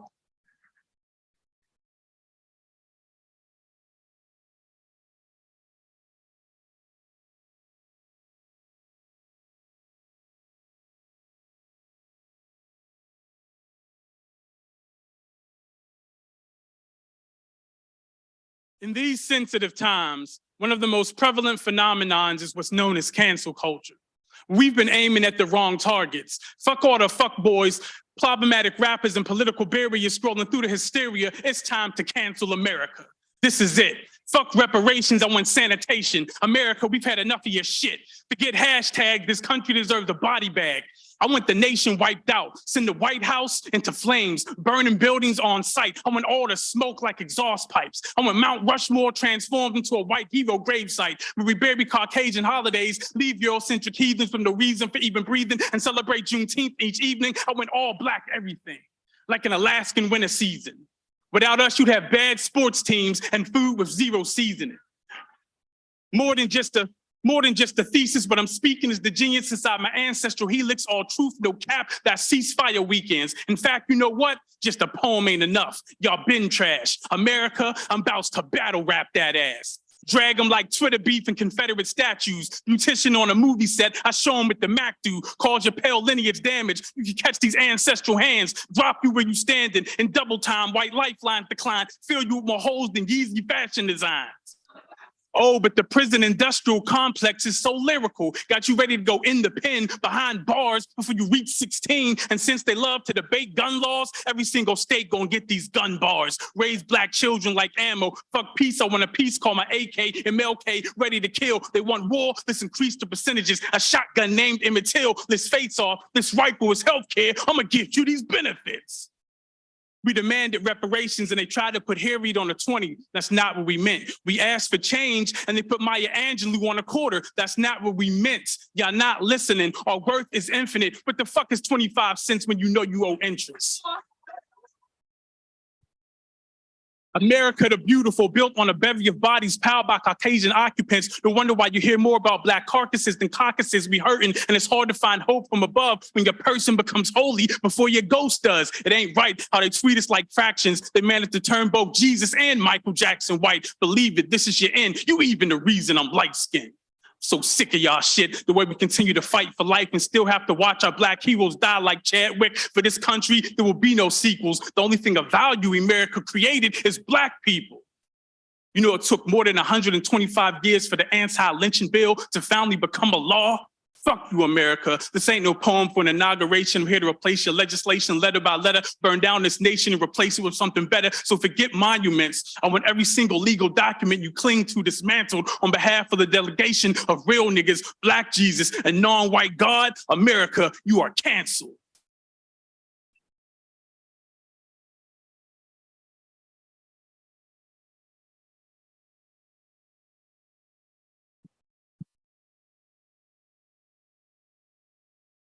Yeah.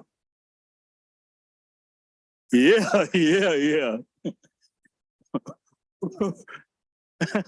I'm speechless. I'm speechless.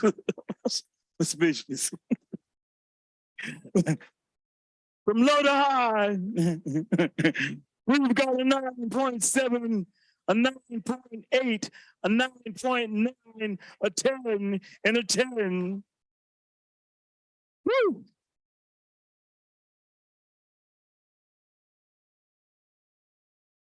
Yeah, y'all see the steam, right? It's getting hot in here. But don't take off your clothes, all right?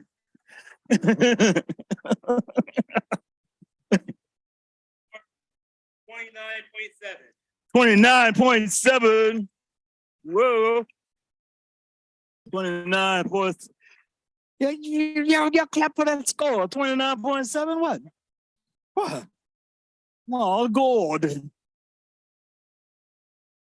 Next, we're going to hear from T'Challa Williams once more.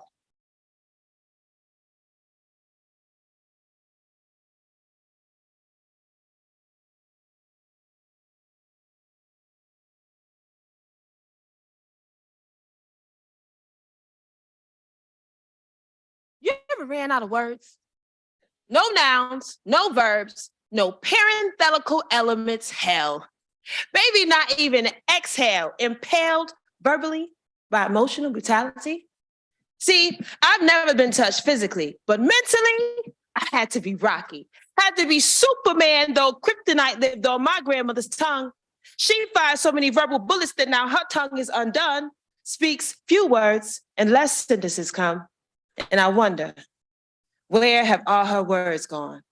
She has buried both brothers, her mother, husband, and son. Is the cemetery where her words are? She and me, we be husbandry. I have laid my husband to rest, and sometimes I think my words are tucked inside his chest, buried in his Navy suit, a sort of spiritual loot. My grandma don't talk like she used to. Get spry, cut eye, but no fiery diatribe. Will that be my end too? A mumble mouth poet with lyrics like boo-boo? Inconceivable, implausible. I refuse to run out.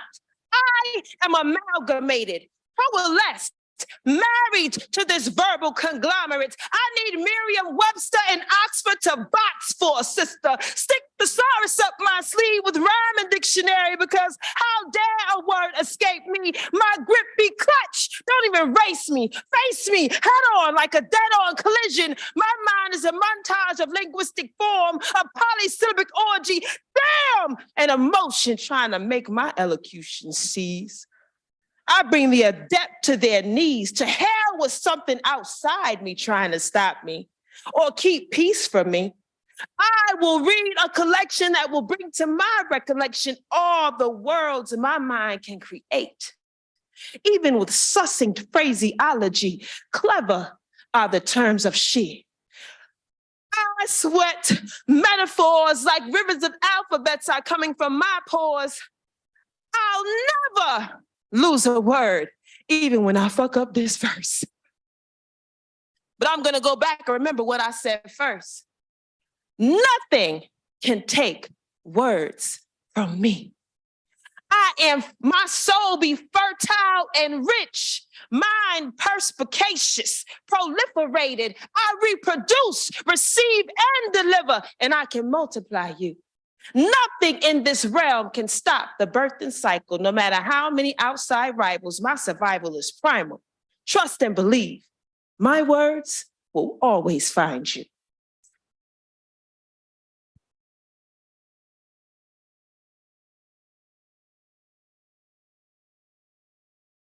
Yeah. Hey, you. Give us some love for T'Challa. What up? Give it up.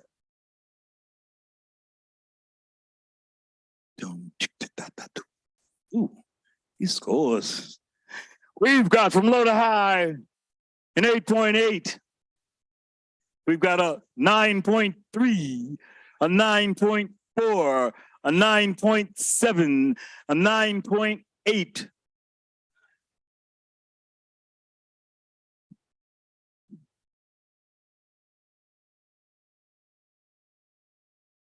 What'd that be? 28.4, T'Challa. Come on, give it up. Sure. Yeah, y'all got to give us some love. Y'all didn't pay nothing to come up in here.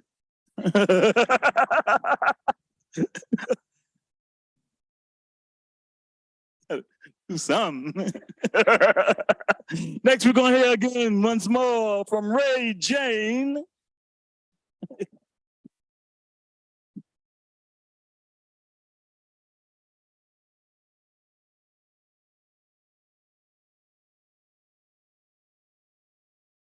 Unknown, a dead Black man, an unmarked grave walking. A bank for bullets redeposited in their intended targets. For you, I write, I speak. I proclaim your name, unknown. A dead Black man, an unmarked grave, dig into the dirt thrown on your name, the dirt you did not earn, mistaken for the depth of your skin. I write for you. Repurposed body with spirit trapped inside, unaware your enemy stays strapped or that you stay in his hairs. No victim, you deserve a name, a home, the first place to belong, perpetual threat of being undone, demolished. Gentrified existence, another statistic, you are more than a blip on graph, exponential. Even in death, I mention you with intention. Unknown, a dead Black man, an unmarked grave, never a slave, but smelted metal cage, your memory all the same. I am your papers. Get free between the words I speak your name. Build you a mansion in which we reminisce, tell the story of how a wave, unsolicited, got you ditched. How your life was lost like loose cigarettes. On the block they still blare, Lucy's. I see you fighting Lucy. Devil in a blue badge got you breathless again. Unknown, a dead Black man, an unmarked grave, becoming jazz on my page. I close my eyes, immerse in your music. Fill the mind with smoke and shadowed lighting. Spotlight your plight in the middle of the only stage you graced before jealousy, given too much responsibility, bent your black and brass body to wailing.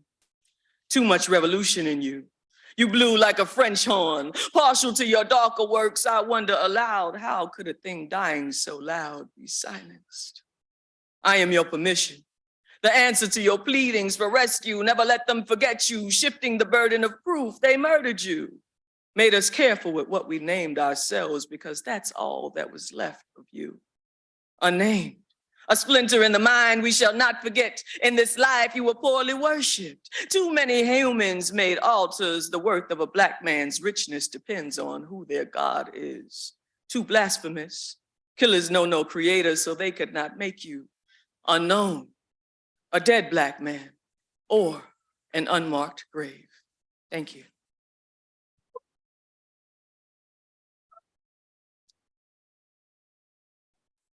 Throw some love for Ray Jane. Yeah. Bringing up all them dead bodies. We've got from low to high. We've got a 9.3, a 9.4, a 9.5, a 9.7, and a 9.9 for Ray J. Give it up, give it up, give it up, yeah. What we got? 28.6 for Ray J. And next we're gonna hear one more time from Yex. Give it up for Yex.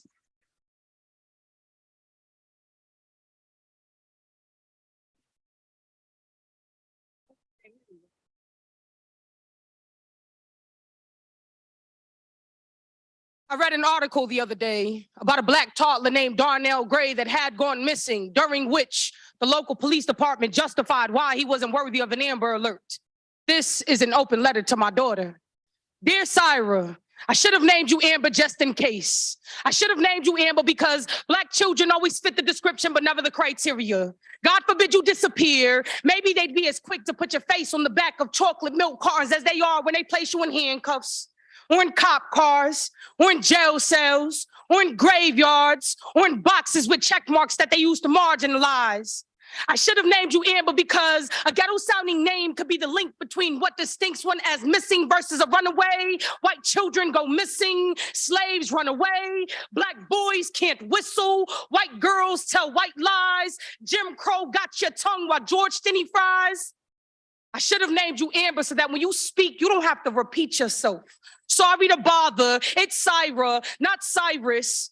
Sorry to bother, it's Sarji, not Sarah. Spirit of forefathers, it was Kunta, never Toby, Syra. Sigh like science, like the only black that matters to them, the one in outer space. Sigh like science, if only they'd realize the carbon-copied galaxy freckled upon your face. Ra, like sun god. See, I should have named you Amber, but I named you Syra instead because I knew your locks would begin where namesake ends. And if I would have named you Amber, they would have renamed you Medusa. They dread little black girls with magical powers, like Latasha Harlins, and Ayanna Jones, and India Kager, and Nia Wilson, and Sandra Parks, and Bland, and Breonna Taylor. Oh, children of the ghetto, you should have all been named Amber because they are white physicians without borders or boundaries or morals or humanity, butchering black names and black babies. Melanin still goes for $3.50 a gram. Do it for the gram. I ain't gonna do it. Don't do it. It's a sham. You've been bamboozled. Worth more dead than alive. Hoodwinked. I should have named you Amber so that when you interview for a position, you don't feel a need to straighten out your kinks. And when you show up for work, you can really arrive because shrinking yourself to fit European beauty standards could kill you spiritually inside. Maybe I should have never named you Amber. Maybe I should have named you A, B, C, D, E, so the entire world knows you come first, second, third, fourth, and fifth, and not just a fraction of that. And you wouldn't have to unscrew caps on fifths of Hennessy to look for fractured fragments of yourself because your biggest riff with life is TSA making fun of your name. Shoot, even I could pronounce it. Absidy, hands up, don't shoot. The caucasity of you to judge them by their names. I should have named you Amber, but you are much more precious than a stone.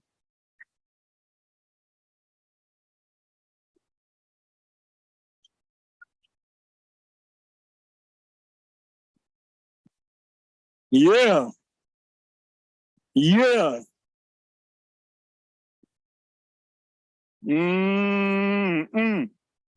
It's getting hot in here. From low to high, we've got a 9.6, a 9.7, a 9.8, a 9.9, and a 10.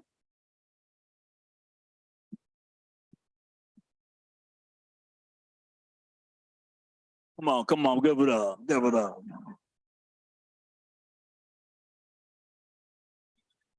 It's 29.4 for Yex.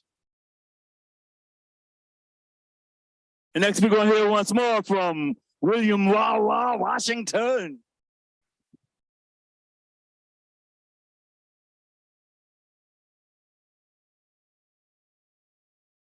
Oh man, fell asleep. Okay. I was born by the river in a tenement.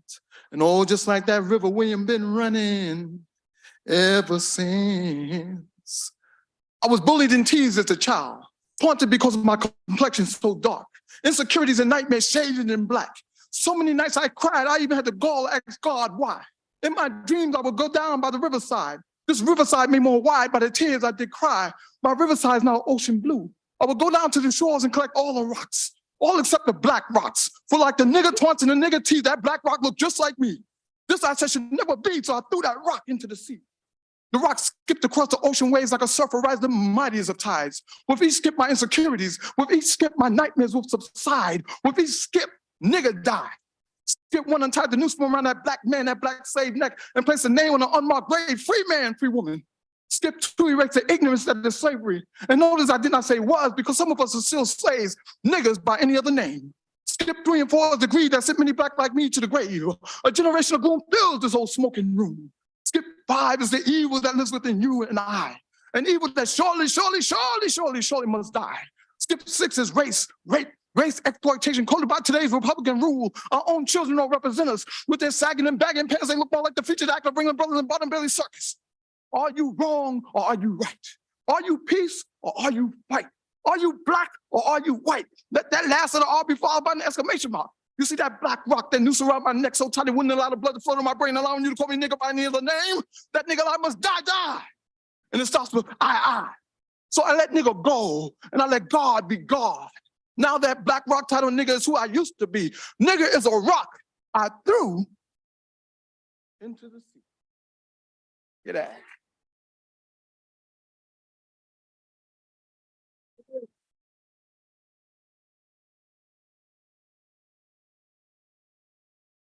Give it up for William Washington Wawa. Yeah.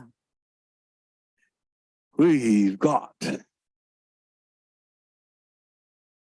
from low to high, a 9.0, a 9.0, a 9.4, a 9.5, a 9.8, and a 9.8.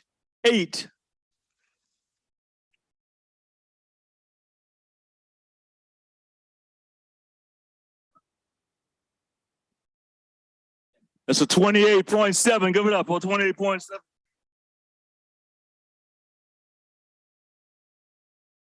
Now we got 6 people that's going into the last round. Yeah, 6. 6 into the last round. You all right?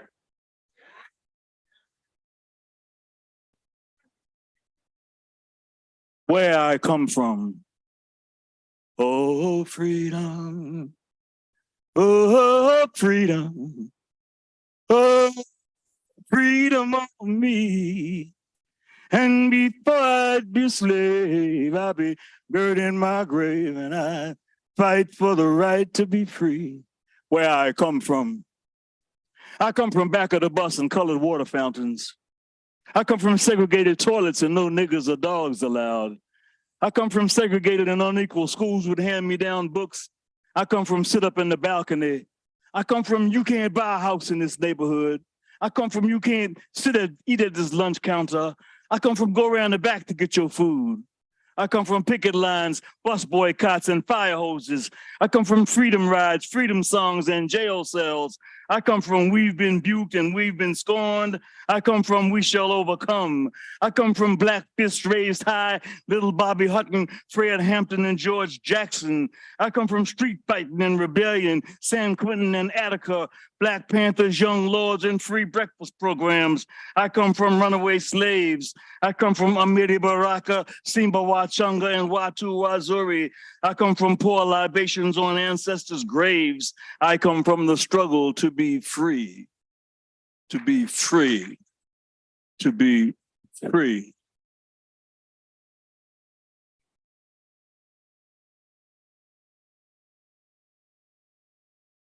Okay, we're gonna take a vote. We can either go from the high score to the low score, or we can start at the low score and go to the high score. So if you think low to high, raise your hand. Well, I think they spoke from low to high. So, yeah, go ahead. Okay.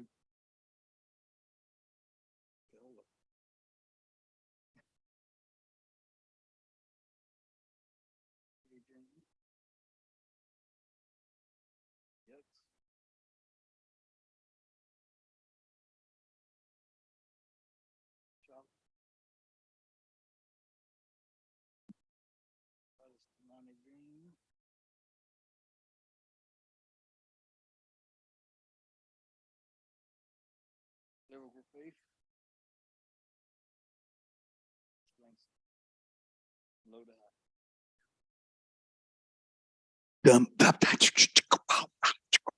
From low to high, we're going Ray Jane, Yex, T'Challa, Goddess Tamani Rain, Lyrical Faith, and Slangston Hughes. Personal love for Ray Jane, you know. Hey, yo, wake up.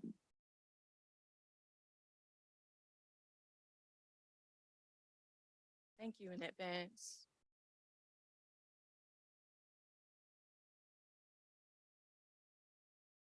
Olivia the slave got distracted on her way to grandmother's house. A wolf in lamb's clothing came, blew her mind, and it changed her ways. And now she's turned out, lost and turned out. This is a trigger warning to all those who feel unsafe in their own home. To the victims of sex crimes, to the victims of the sex trade, to those who do not consider sex work an extension of their right to be. To those who, when faced with the choice, always choose survival. And for those whom the choice is taken, always choose to fight. Even if the Supreme refused to judge in favor of the being already living, this is for you. There is a girl somewhere, not older than 8, blooming against her will.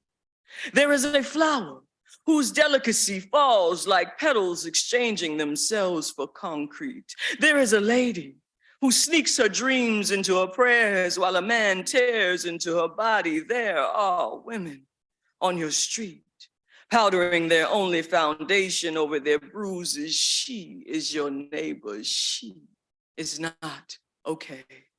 There are females trapped in foreign bodies, sacrificed for others' fears, for their power, for their life is a defiance that calls too many dimensions for flat eyes. There are a group of girls huddled amongst the sharp of shoulders, traversing ocean's strange tuna, feed for shadow demons. There are women, perhaps the most dangerous duality, madams managing brothels of brutality, a woman and her forgotten humanity, the product of millennia of maleness. She who forgets she is a principal.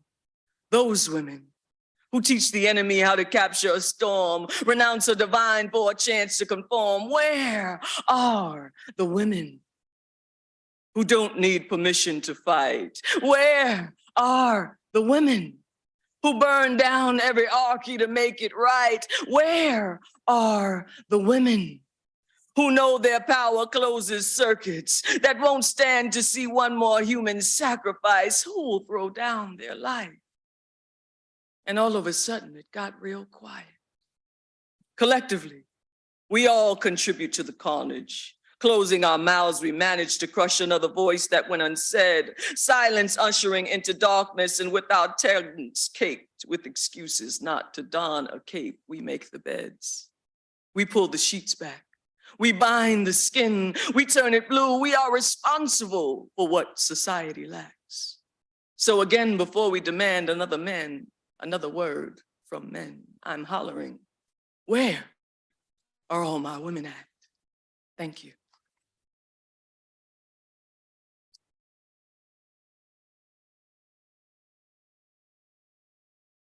Give us some love for Ray Jane. Oh, yeah.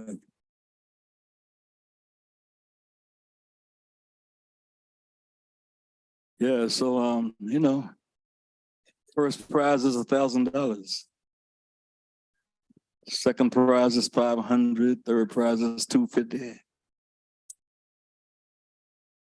Yeah. From low to high, for Ray Jane, we've got a 9.3, a 9.5, a 9.7, a 9.8, and a 9.8.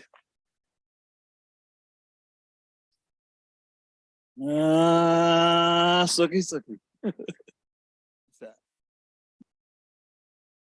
29 even. All the scores are cumulative too. Come on, give it up. We applaud scores. Shout y'all. Next, we're gonna hear again from Yexandra. Yex.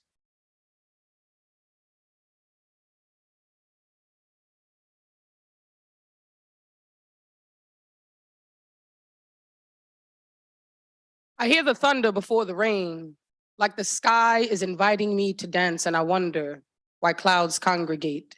Is death a sermon, and do deities mourn when belief withers? After the throat of the heifer is slit, what happens when a goddess turns nymph? When curiosity turns sin? Why buy the golden calf when the milk is already spoiled? I fashion doors out of soil-soaked blood and tears. God, your kids aren't playing fair. It's almost as if you have put yourself on a permanent time out after teaching us time's out of order, and we can afford to waste another life. The power of the people has been corrupted. The streets have erupted with love unrealized, and fear lies right past anger. A danger zone is what my body has been made. They've turned it into a political grave, a war-torn minefield, and my mind feels as if it's about to explode. So I sidestep thoughts which erode and bought some time I wrote. Father Time, who depart in space, hallowed be thy shame, thy kingdom burns, thy will we yearn, paradise, but we are trapped in the fire. And in the beginning, there was darkness. I am homesick for a place I feel heartless. It doesn't exist. Somewhere between heaven and this must be hell. A spell, a shade of gray in the twilight. Oh, brother, where art thou as history pulls at the frayed edges of my skirt, threatening to rape me? Do you hate me, or did they just castrate you first? These pixels hurt my eyes. They burn my mind. I see truth in HD. I ain't woke. I can't sleep. Empty hope, they act like they don't peep the peeping Tom, Uncle Sam, son of a bitch, mother of men. White voyeur, black porn, gray matter on the concrete from the tree surrogate to this strange fruit. We were never supposed to meet like this. Rewrite history. They Malcolm X, my baby father, on the corner of West Gibb Street in the Ville, while his hands was in his pockets. I almost died atop that hill, but my ancestors told me stop it. There is beauty on the other side, and I must confide. I witnessed brothers invoke their pain to evoke the spirit of James Baldwin as white men sat on their backs. I am a hypocrite, and this is first class. Take a seat. Witnesses pay high prices for nosebleeds, but don't you clap for me. As sisters bear the weight of the world in full bellies, black men carry it in their eyes, and therein lies a lonely place where the spirit dies. This is for the black stories that were more than words, the names we never heard. Hold me with your lips, carry me on your tongue. Tell my truth once I have hung. Language fails me. Freedom rung no bells over here, so cover your ears. This is a sign silent, snuff film over the eyes, black bodies outlined in white chalk. Hush now when you balk, the machine listens, and deaf ears may not hear cries, but surely they feel the vibrations, and your flesh lust betrays your sensations. Made you come to your downfall, and I am down for the bloody battle of birth. While they picnic, I mean panic at the disco, I have no choice but to dance in the inferno. As violins muffle my cries, muddle my pride, struggle then die in vain. Look me in your eyes, do you lie awake? This is God talking. My eyes are sore from black horror. This is black noir and white noise. So I poise myself to raise hell in my voice.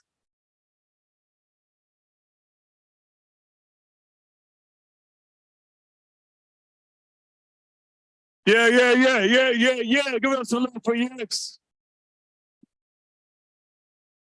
Woo.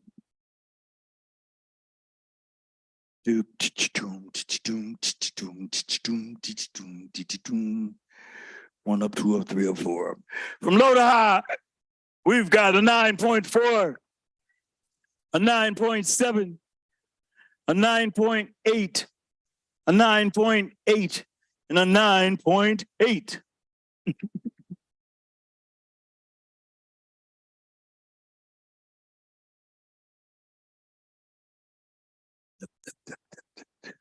How we doing? 29.3 for Yex. And next we're going to hear once more from T'Challa Williams. Give it up for T'Challa.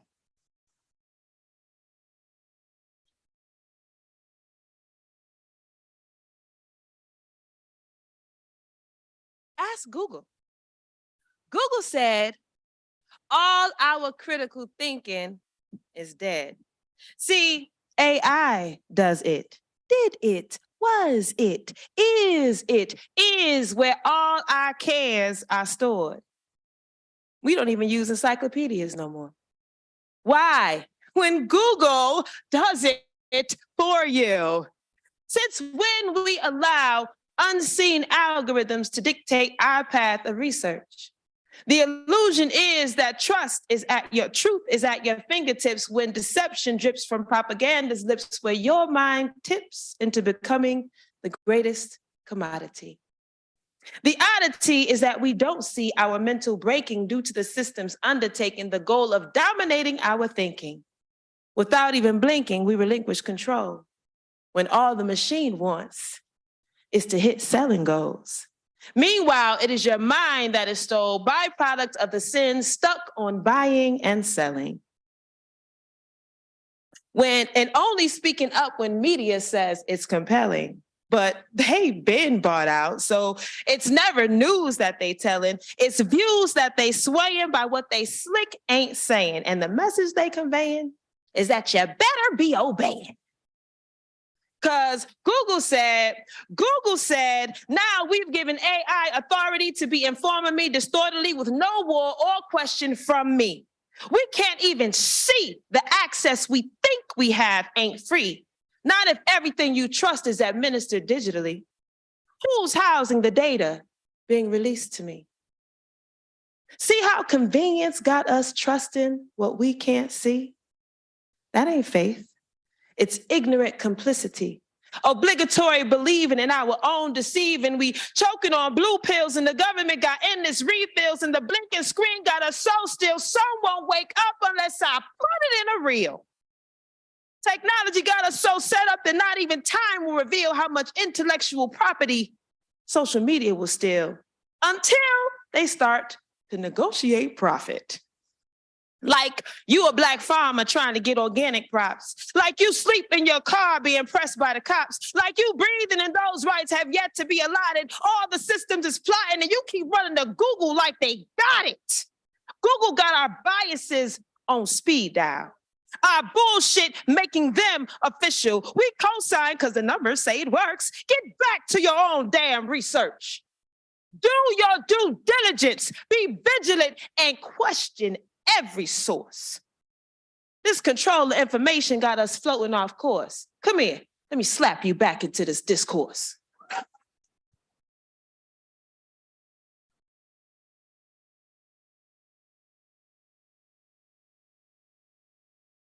Give it up for T'Challa in the house. Word.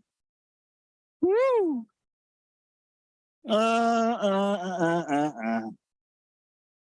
We've got 1 up, 2 up, 3 up, 4 up, 5 up. We've got from low to high a 9.5, a 9.7, a 9.7, a 9.8, and a 9.9. Give it up for the score. What's the score? 29.2.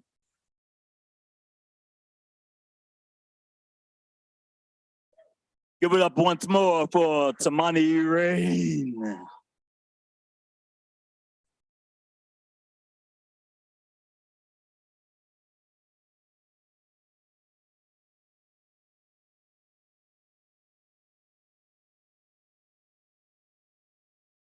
I always knew growing up I'd be an entertainer, a poet, a dancer, an actress. But at age 13, I realized pigmented people don't make the end of the movie. They're first to call the plot twist caught up in crossfire climax, and unless you're TT, Cleo, Kane, or Ricky, that tragedy has no meaning. And ironically, we act the same in society. Desensitized to being the system's targets, yet scream at skies when our hands control the bullets, now immortalized on a t-shirt, and candlelighting round phone poles are the new funeral service. Ain't no church in murder. So tell me, how great is our God allowing his greatest creations to die cold on pavements? I've seen this film 1, 2, many times, but I've always wanted to be an actress. If I get casted in the next casket, make sure you share the video. That B-movie quality might just have enough evidence to disregard any mental health charge or criminal record. Share the video. The media won't show. I'm no coward. I just panicked. Went frantic trying to breathe. Felt my vertebrae snap when I screamed, "Where's my mother?" Show her the video. She'll gather memories when press points trigger finger saying, "I ran the street." She'll tell them I wrote every day. Angry alliterations cured my writer's block. She was my inspiration. I sang so loud she hid my Alicia Keys CDs. Didn't realize the world will never know my name. I danced under ceiling fans. She watched wind in my movements take me to another dimension, and she won't forget to mention how I acted. I acted like smiles were easy to wear. Like eyes didn't flood with raging fear, imagining the blood of white supremacy on my hands. You know, they were intimidated. My mentality blends ex-Shakur and Sojourner. The truth shall set me free. I am a healer, disguised as a gypsy, but they see a witch. Afraid of my black girl magic. In 1693, I'd be burned at a stake, but today I could be lynched because nothing's changed. If I die young, it was by someone else's hand, gun, a sacrifice. For my father, my brother, ex-lovers, my son, make me a movement. I want to rest in reparations, not peace. Throw me a twerk party for 40 days, 40 nights, get more than 40 acres and a mule. It's only right. I write my eulogy in case I don't have a case without a camera. If my face becomes another unknown, share the video, control the narrative. The only difference between suicide and martyrdom is press coverage. But if our only coverage is crucifixion, show them God. Show them how grandma's hands made miracles, birthed a womb full of generations. Tell them black don't crack, turn Polaroids to Instagram posts. Tell them the Reagan era ain't got shit on us. We are more than death and incarceration. We are not children of sorcerers you forgot to burn. We are the spirits of the ones that you did. We remember, and we will always reincarnate.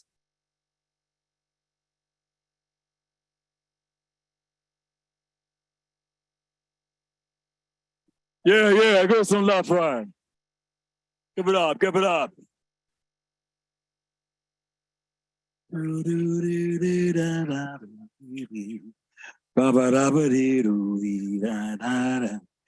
From low to high, we've got a 9.7, a 9.8, a 9.8, a 9.9, and a 10.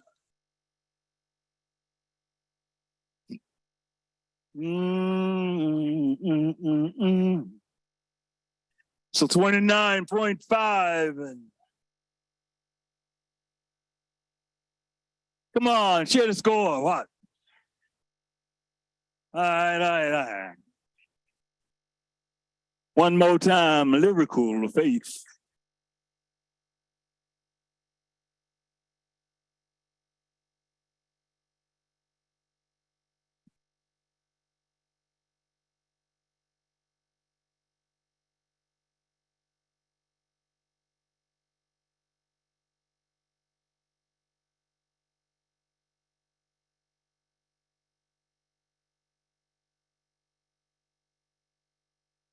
At the march, a Black man asked for my t-shirt size. Says, I've got something for you. I say, no thanks, I don't have enough to pay. He comes closer and goes, how about you tell me what you can do for me? Maybe we can work it out. And there is a knot in my throat, a rage in my chest, a stampede in my soul. I want to ball my fist so hard my nails dig into my flesh, my veins surface like the color of a morning sky. My knuckles wail for oxygen. I want to grab the air in front of me, swing it full force like a wrecking ball aimed at his bones, but instead, I walk away and keep walking faster. I am fully clothed, but whenever this happens, I feel like an invitation to my body has been written across the chills on my breath.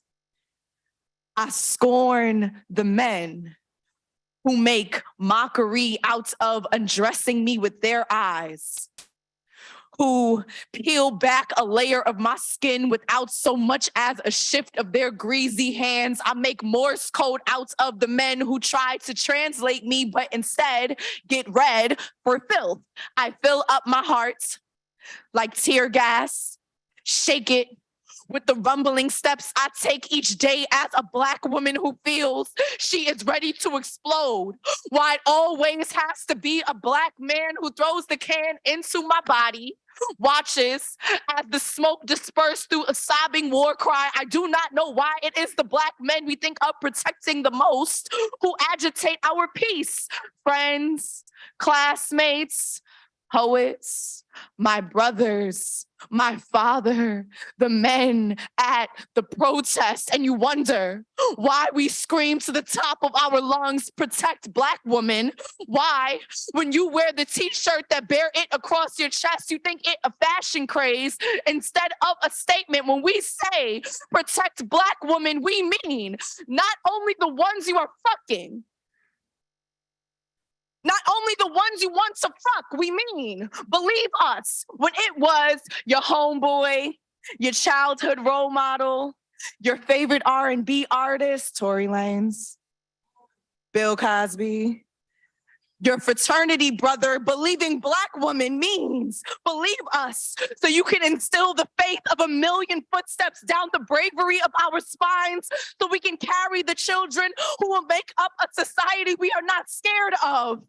To walk home at night, to walk down the block, to walk in the protest, it means to undo a lifetime of batons, smacking our skin while we are already on the ground, bloody but unbowed, fighting for this country to see us as a priceless uprising instead of down to fuck, instead of just a good time, instead of just a riot.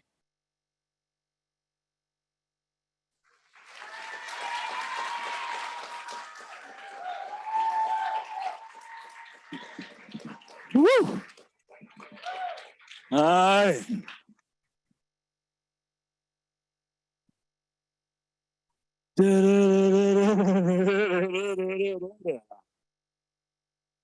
Oh, God. from low to high. From low to high, we've got a 9.6, a 9.8, a 9.8, a 9.8, and a 10.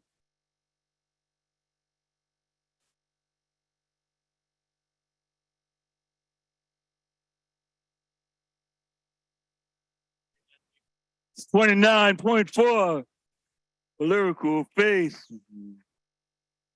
And last but certainly not least, we're going to hear once more from Slangston Hughes.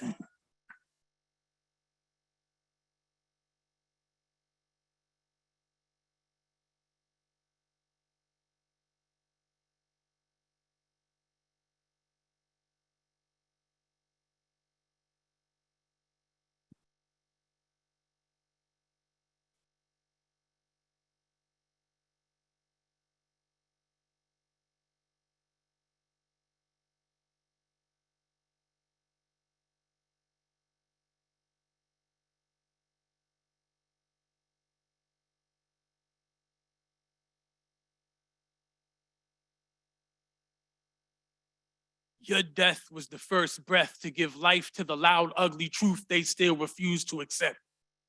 For a nation trying to hold up a history too heavy for its own neck. Barbed wire in the wind, a river in a little tent. But I was born to separate the rough seas from what was needed, meant to make the living easy and the free labor profitable. Me and my kin helped to stretch the growth into a revolution. They called me Cotton Gin. My real name, Patton 72X, but I was here for him. When those pale-faced demons they called men snatched them in the night, I was there in that old abandoned shed, rusting away like rights, just my interior intact, a tool-made burden to bury black bodies beneath. Sweet Lord, I tried to testify, sweet hands of white men drag us into the dark distance. It's funny how they call this place Money, Mississippi, as I was the primary cash register to register Southern wealth, if only the trees could scream for help. But I guess the wind was whistling too loud, like a frightened child, a cotton gin in a cold river, trying to hold back history. But now we are two, tethered together like black pain and national naivete. We are submerged, a body in a cage. The Tallahatchie tries to snatch me and turn us a race textbook page. But a rock in a river can be a reminder if the ripples resonate, because sometimes the undercurrent is just courage to turn future tides into current events, the tossing and the turning, a trauma-filled testimony that screams like church sermon. Service words woven into a garment's hem. I am gospel him, but the gospel will be him. His friends called him Bobo, but his mother named him Emmett. And now I am in it. A moment made, muted murder, or a linchpin to launch national movements. How can we get over when all they want to do is keep us under? I was built to hold black bodies down, and now I'm meant to hold his body down. Sweet Lord, please lead me to shore. Make me Moses to make this right and make sure they see. Let them see you will not be forgotten. And 8 years from the day, on the very day, a king will dream. But I fear if we stay down here, this middle passage will be revised into a new nightmare. No, river, you cannot have him. The stargate in your face, a portal to a place where monsters and martyrs can harbor, a safe space where maybe Mamie won't be so haunted. Your mother needs you to make it home. America, open the box, because personal autopsy for black women who wear resiliency in their skin translates to behold my baby until time stops. No waves, you will not win. Believe it, like Jesus, in 3 days, the body will rise. I can't sink, I can't sink, I can't sink. This beautiful black boy wasn't meant for no depths, because what's death to an everlasting legacy? They tied me around your neck as if silence would be the lasting effect, but they didn't know that you would be the ripple effect. Wade in the water, wade.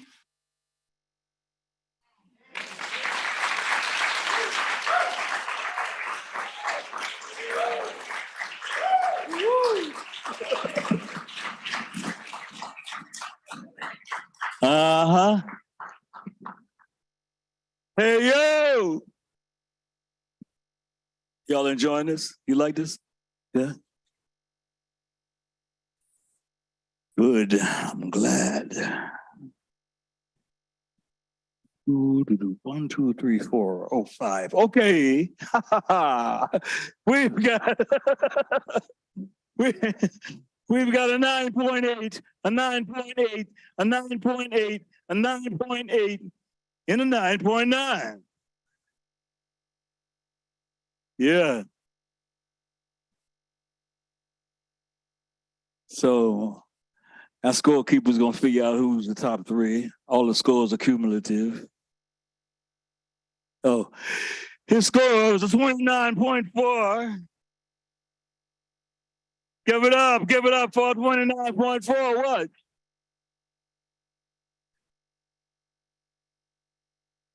We're gonna take a few minutes to figure out who the three poets are, first, second, and third. It might take a little bit longer than that. I'm the original man. I was a runaway slave. I was here before time. Time ain't real. No how just something capitalism made up to control y'all. I can't be controlled. I met Ballhead Brother. Your mama said to watch out for. Brothers was multicultural then, yeah. I was here before race. Race was something conquerors used to divide us. I was here before Adam. Adam was gay and didn't even like apples. Eve was a homegirl. I was the dude next door. We used to throw barbecues in the Garden of Eden. Brothers had to bring a bottle of wine, a six-pack, or blood to get in. Sisters could get in for free. The Ascended Masters was my posse. Me and Cleopatra used to do the wild thing underneath the steps of the pyramids. Me and this poet named Saul used to sunbathe on the banks of the Nile. Me, Ra, Ptah, Osiris, and my aunt had this badass band. We used to jam down by the Sphinx on Saturday nights. On Fridays, we'd party in Kush. On long weekends, we'd hang out with Krishna. We'd cruise along the banks of the Ganges on our elephants. Me and Buddha was buddies. We go to Ile Ife on vacation and hang out with the Orishas, Yemayao, Batala, Ogun, and them. The Bible was the first National Enquirer. King James was the editor. I met that brother Jesus. He was a real black man, a young dude, dropped out of school early. Could do a mean miracle, though, changing water to wine or whatnot. Did a mean fish fry, too. I was there when he was killed. It was a Judeo-Roman conspiracy. He was a political prisoner. We had a free Jesus rally. Still got my button, too. Didn't work, though. They killed him anyway. Should have had Johnny Cochran for a lawyer. Me and Luke made sandals. The latest rage. I gave Gabriel trumpet lessons. He could play a mean blues. I promised Mary I'd keep her secret. You know, she wasn't no virgin. Just something she made up so she could get a welfare check since Joseph was an absentee father. I thought y'all figured it out by now. Must I tell y'all everything? Look, Jesus told me I could be God just before he died. I didn't want the responsibility, though. I know all them crazy zealots would be killing peacemakers and saying he told them to do it. I didn't want all that blood and shit on my conscience. I used to slang rocks. Nah, not cocaine. Crystals, amethyst, sagas, turquoise, onyx, and blue lapis. I was a prophet before it was profitable. Thought about getting a psychic hotline, but I couldn't get an 800 number. I was here before language, before you had to worry about people lying. Everything was the truth then. I was here before negativity. Life was simple then. I was here before fear. I was here before want and need and greed and war and shame and blame. I was here before darkness and the light. I've come to show you the way. Follow me. I'm truth. I'm eternal peace. All we need is love. All we need is love. All we need is love. I am, and I. Cha. Rastafari. So, how we doing? We got a tie?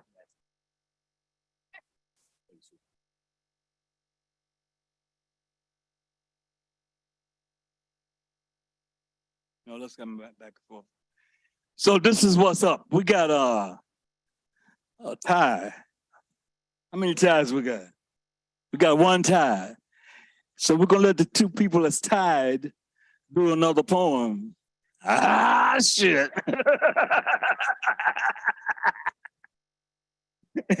Okay, so the two that have tied are Goddess Tamanirine and Lyrical Faith. So let's go with Tamani Rain. Come on, bring it, love.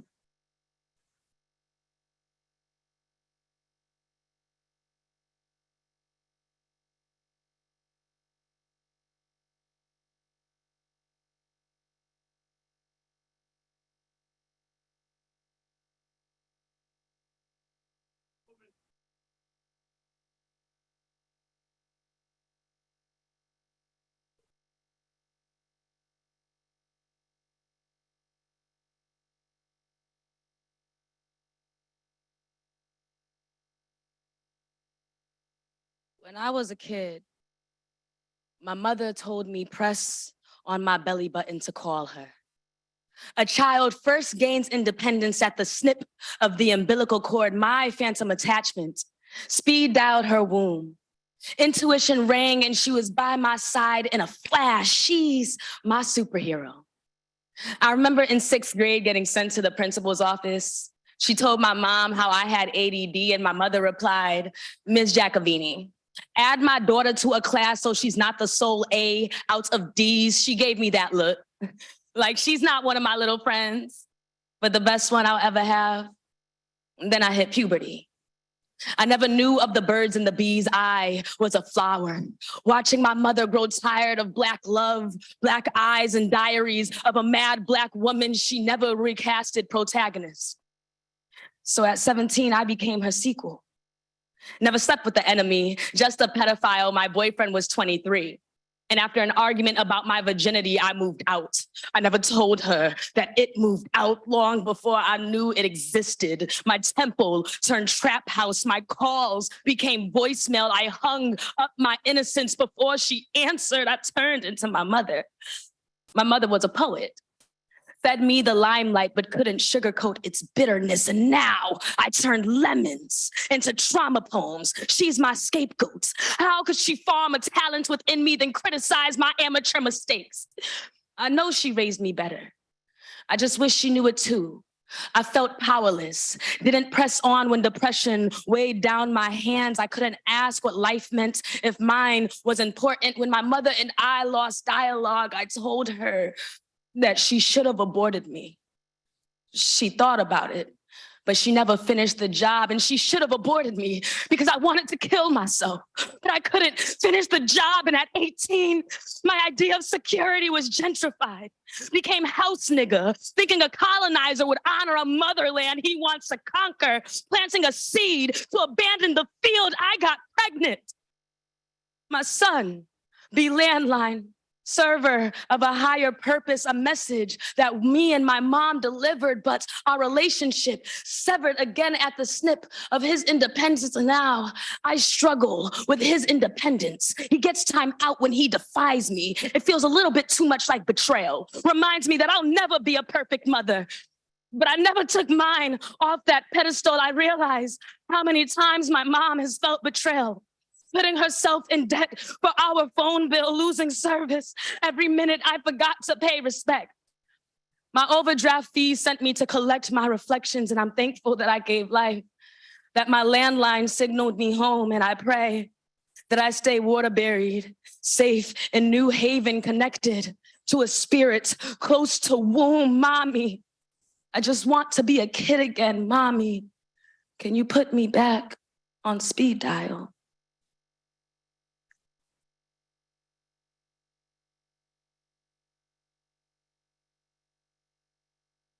Yeah. Give it up, give it up, give it up.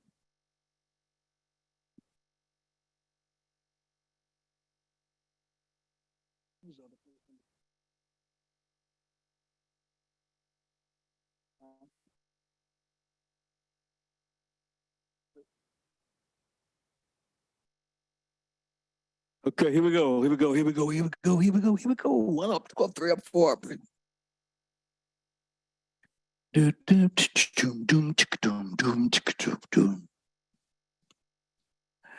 We are going from low to high. 9.7, a 9.7, a 9.7, a 9.8, and a 10. Yeah. Ooh, mama taught me that prayer changes things, so I'm praying for enough steel to keep it real. Because death is on the door out of here, but we be scared to leave our bodies. This body's been kicked around long enough, it wasn't supposed to last forever. My soul cries out to be free. Besides, the only thing constant is change. So I'm sitting meditating on the one when a b-boy in his boombox scared my spirit guides away, and I'm lost in a rat race, trying to buy shit my TV says I need to survive. And I'm searching for freedom, but I can't define it anymore. So I'm looking for a vision quest, trying to find a way up out of this mess. I'm walking through the park, talking to the trees. They got a protest going on against giving up their lives for Cashmas. And the local snowmakers union won't cross the picket line until Santa kicks in with some kickback. So it's 75 degrees in New York in December, and it seems like the whole damn universe is under attack by the greedy as they plunder the world, exploiting the needy. So I'm rolling 7 ounces deep in mysticism. I meditated till the lights went out, but Con Ed wasn't hearing it. Not even an ohm could cut the darkness. So I'm burning 7 candles trying to find the light of God inside, but she's busy down at the Salvation Army, healing a bell ringer who was shot by a 10-year-old white kid with a Tech 9 from Oregon. Seemed like Faith was raped of her charity and everything seems hopeless. So I'm hanging out in poetry circles trying to get the truth, but all I get is soft porn stroking my ego to erection with no satisfaction. Too many poets saying nothing well, but I'm looking for substance, something I can take home. There's not enough meat to fill a doggy bag, so I stick to vegetarianism like a religion trying to ward off starvation. I'm chanting for peace and justice, but Kevin Banks was murdered by the new weapon of choice. A killer cop's two-way radio to the head killed him dead. No backup needed, no caution heeded. And I'm praying for Buddha. He's laying face down, spread eagle on the concrete, jacked up by 5-0 on the corner of 125th Street. And it seemed like the interest on karmic debt is higher than bail, so I guess he'll spend Cashmas in jail. The herb spot's been shut down to improve the quality of life for street corner pharmaceuticals offer death at half the price. The last legal drug dealers like local watering holes in the Bronx offer 3-for-1 shots of rot gut watered down, except the poets like me who are banned for using the N-word because the owner is an N-word. But alcoholism kills your liver first. And it's easy to collect from the taxes of the dead, so I scream out other obscenities instead, like poverty and ignorance plus imperialism equals fascism, but justice turns a deaf ear to my fears. So I'm looking for a detox for Jesus addiction. But the orphan plate gets in the way because organized religion is big business, but nobody tells the poor as they pay and pray for more salvation from this hell we be living in. So, Hail Mary, full of gold, the Vatican's been bought and sold. Hell, we had homes and jobs before they brought us here. My ancestors built pyramids for years before picking cotton. Maybe that's been forgotten.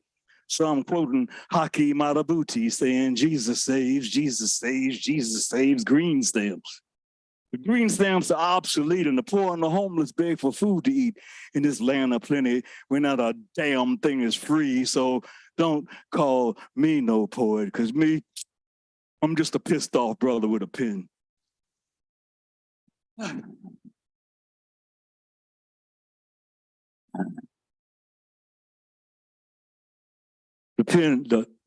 score is 29.2. Okay. For Tamani Rain. That's it? No, Lyrical Faith. I thought it was this. Come on. Give us a Lyrical Faith. What?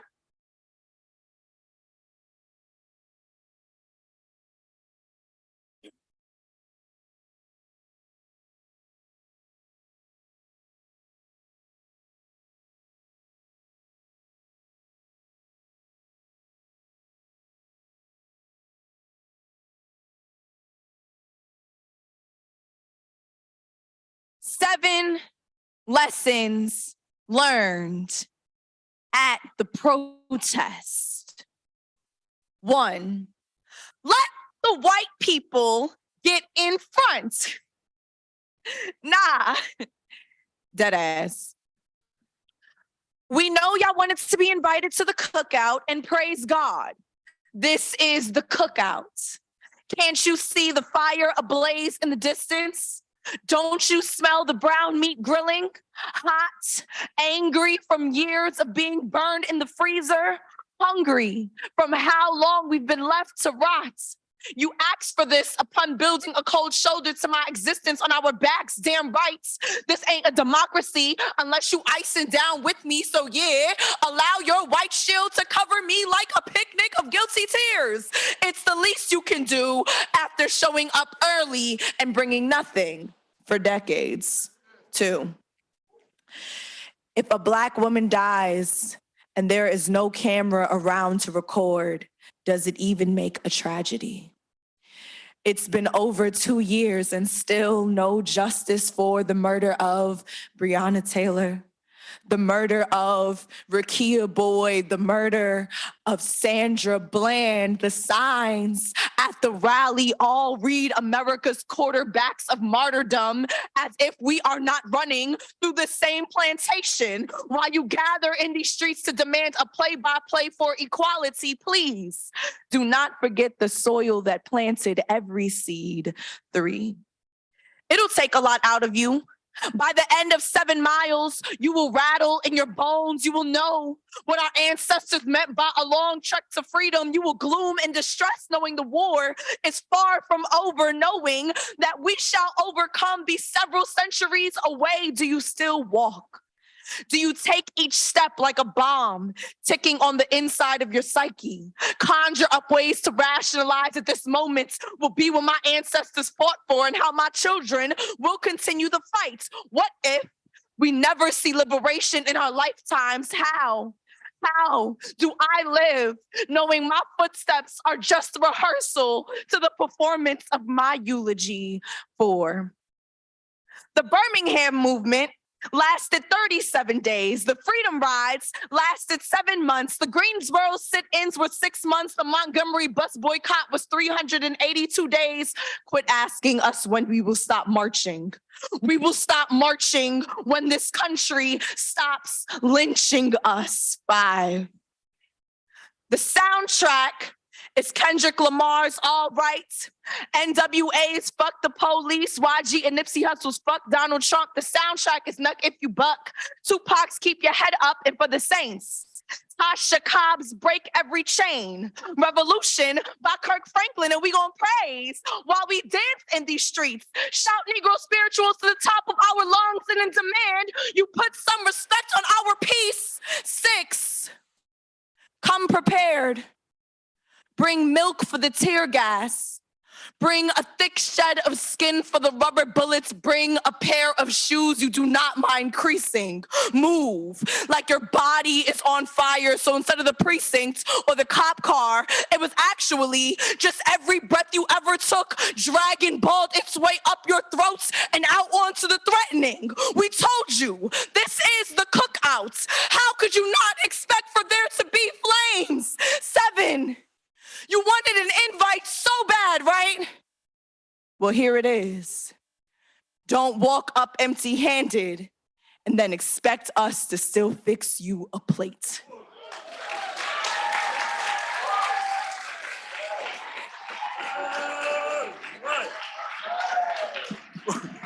Whoa.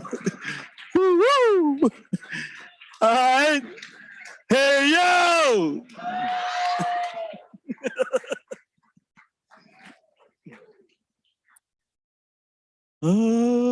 Suck it. We've got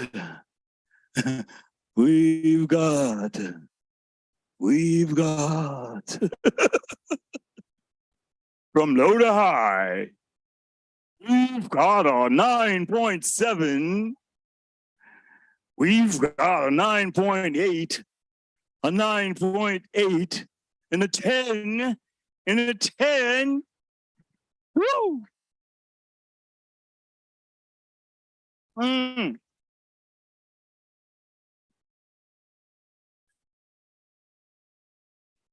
That's the 29.6.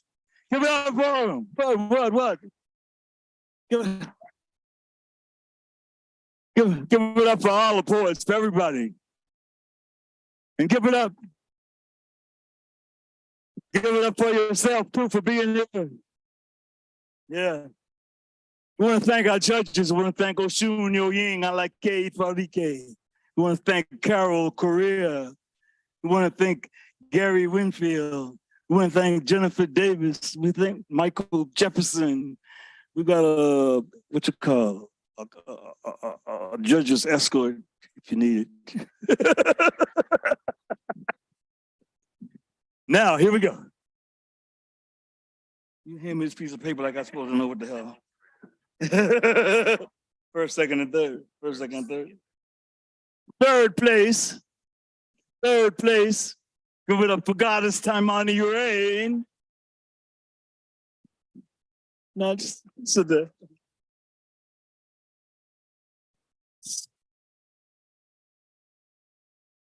Second place, give it up for Lyrical Faith.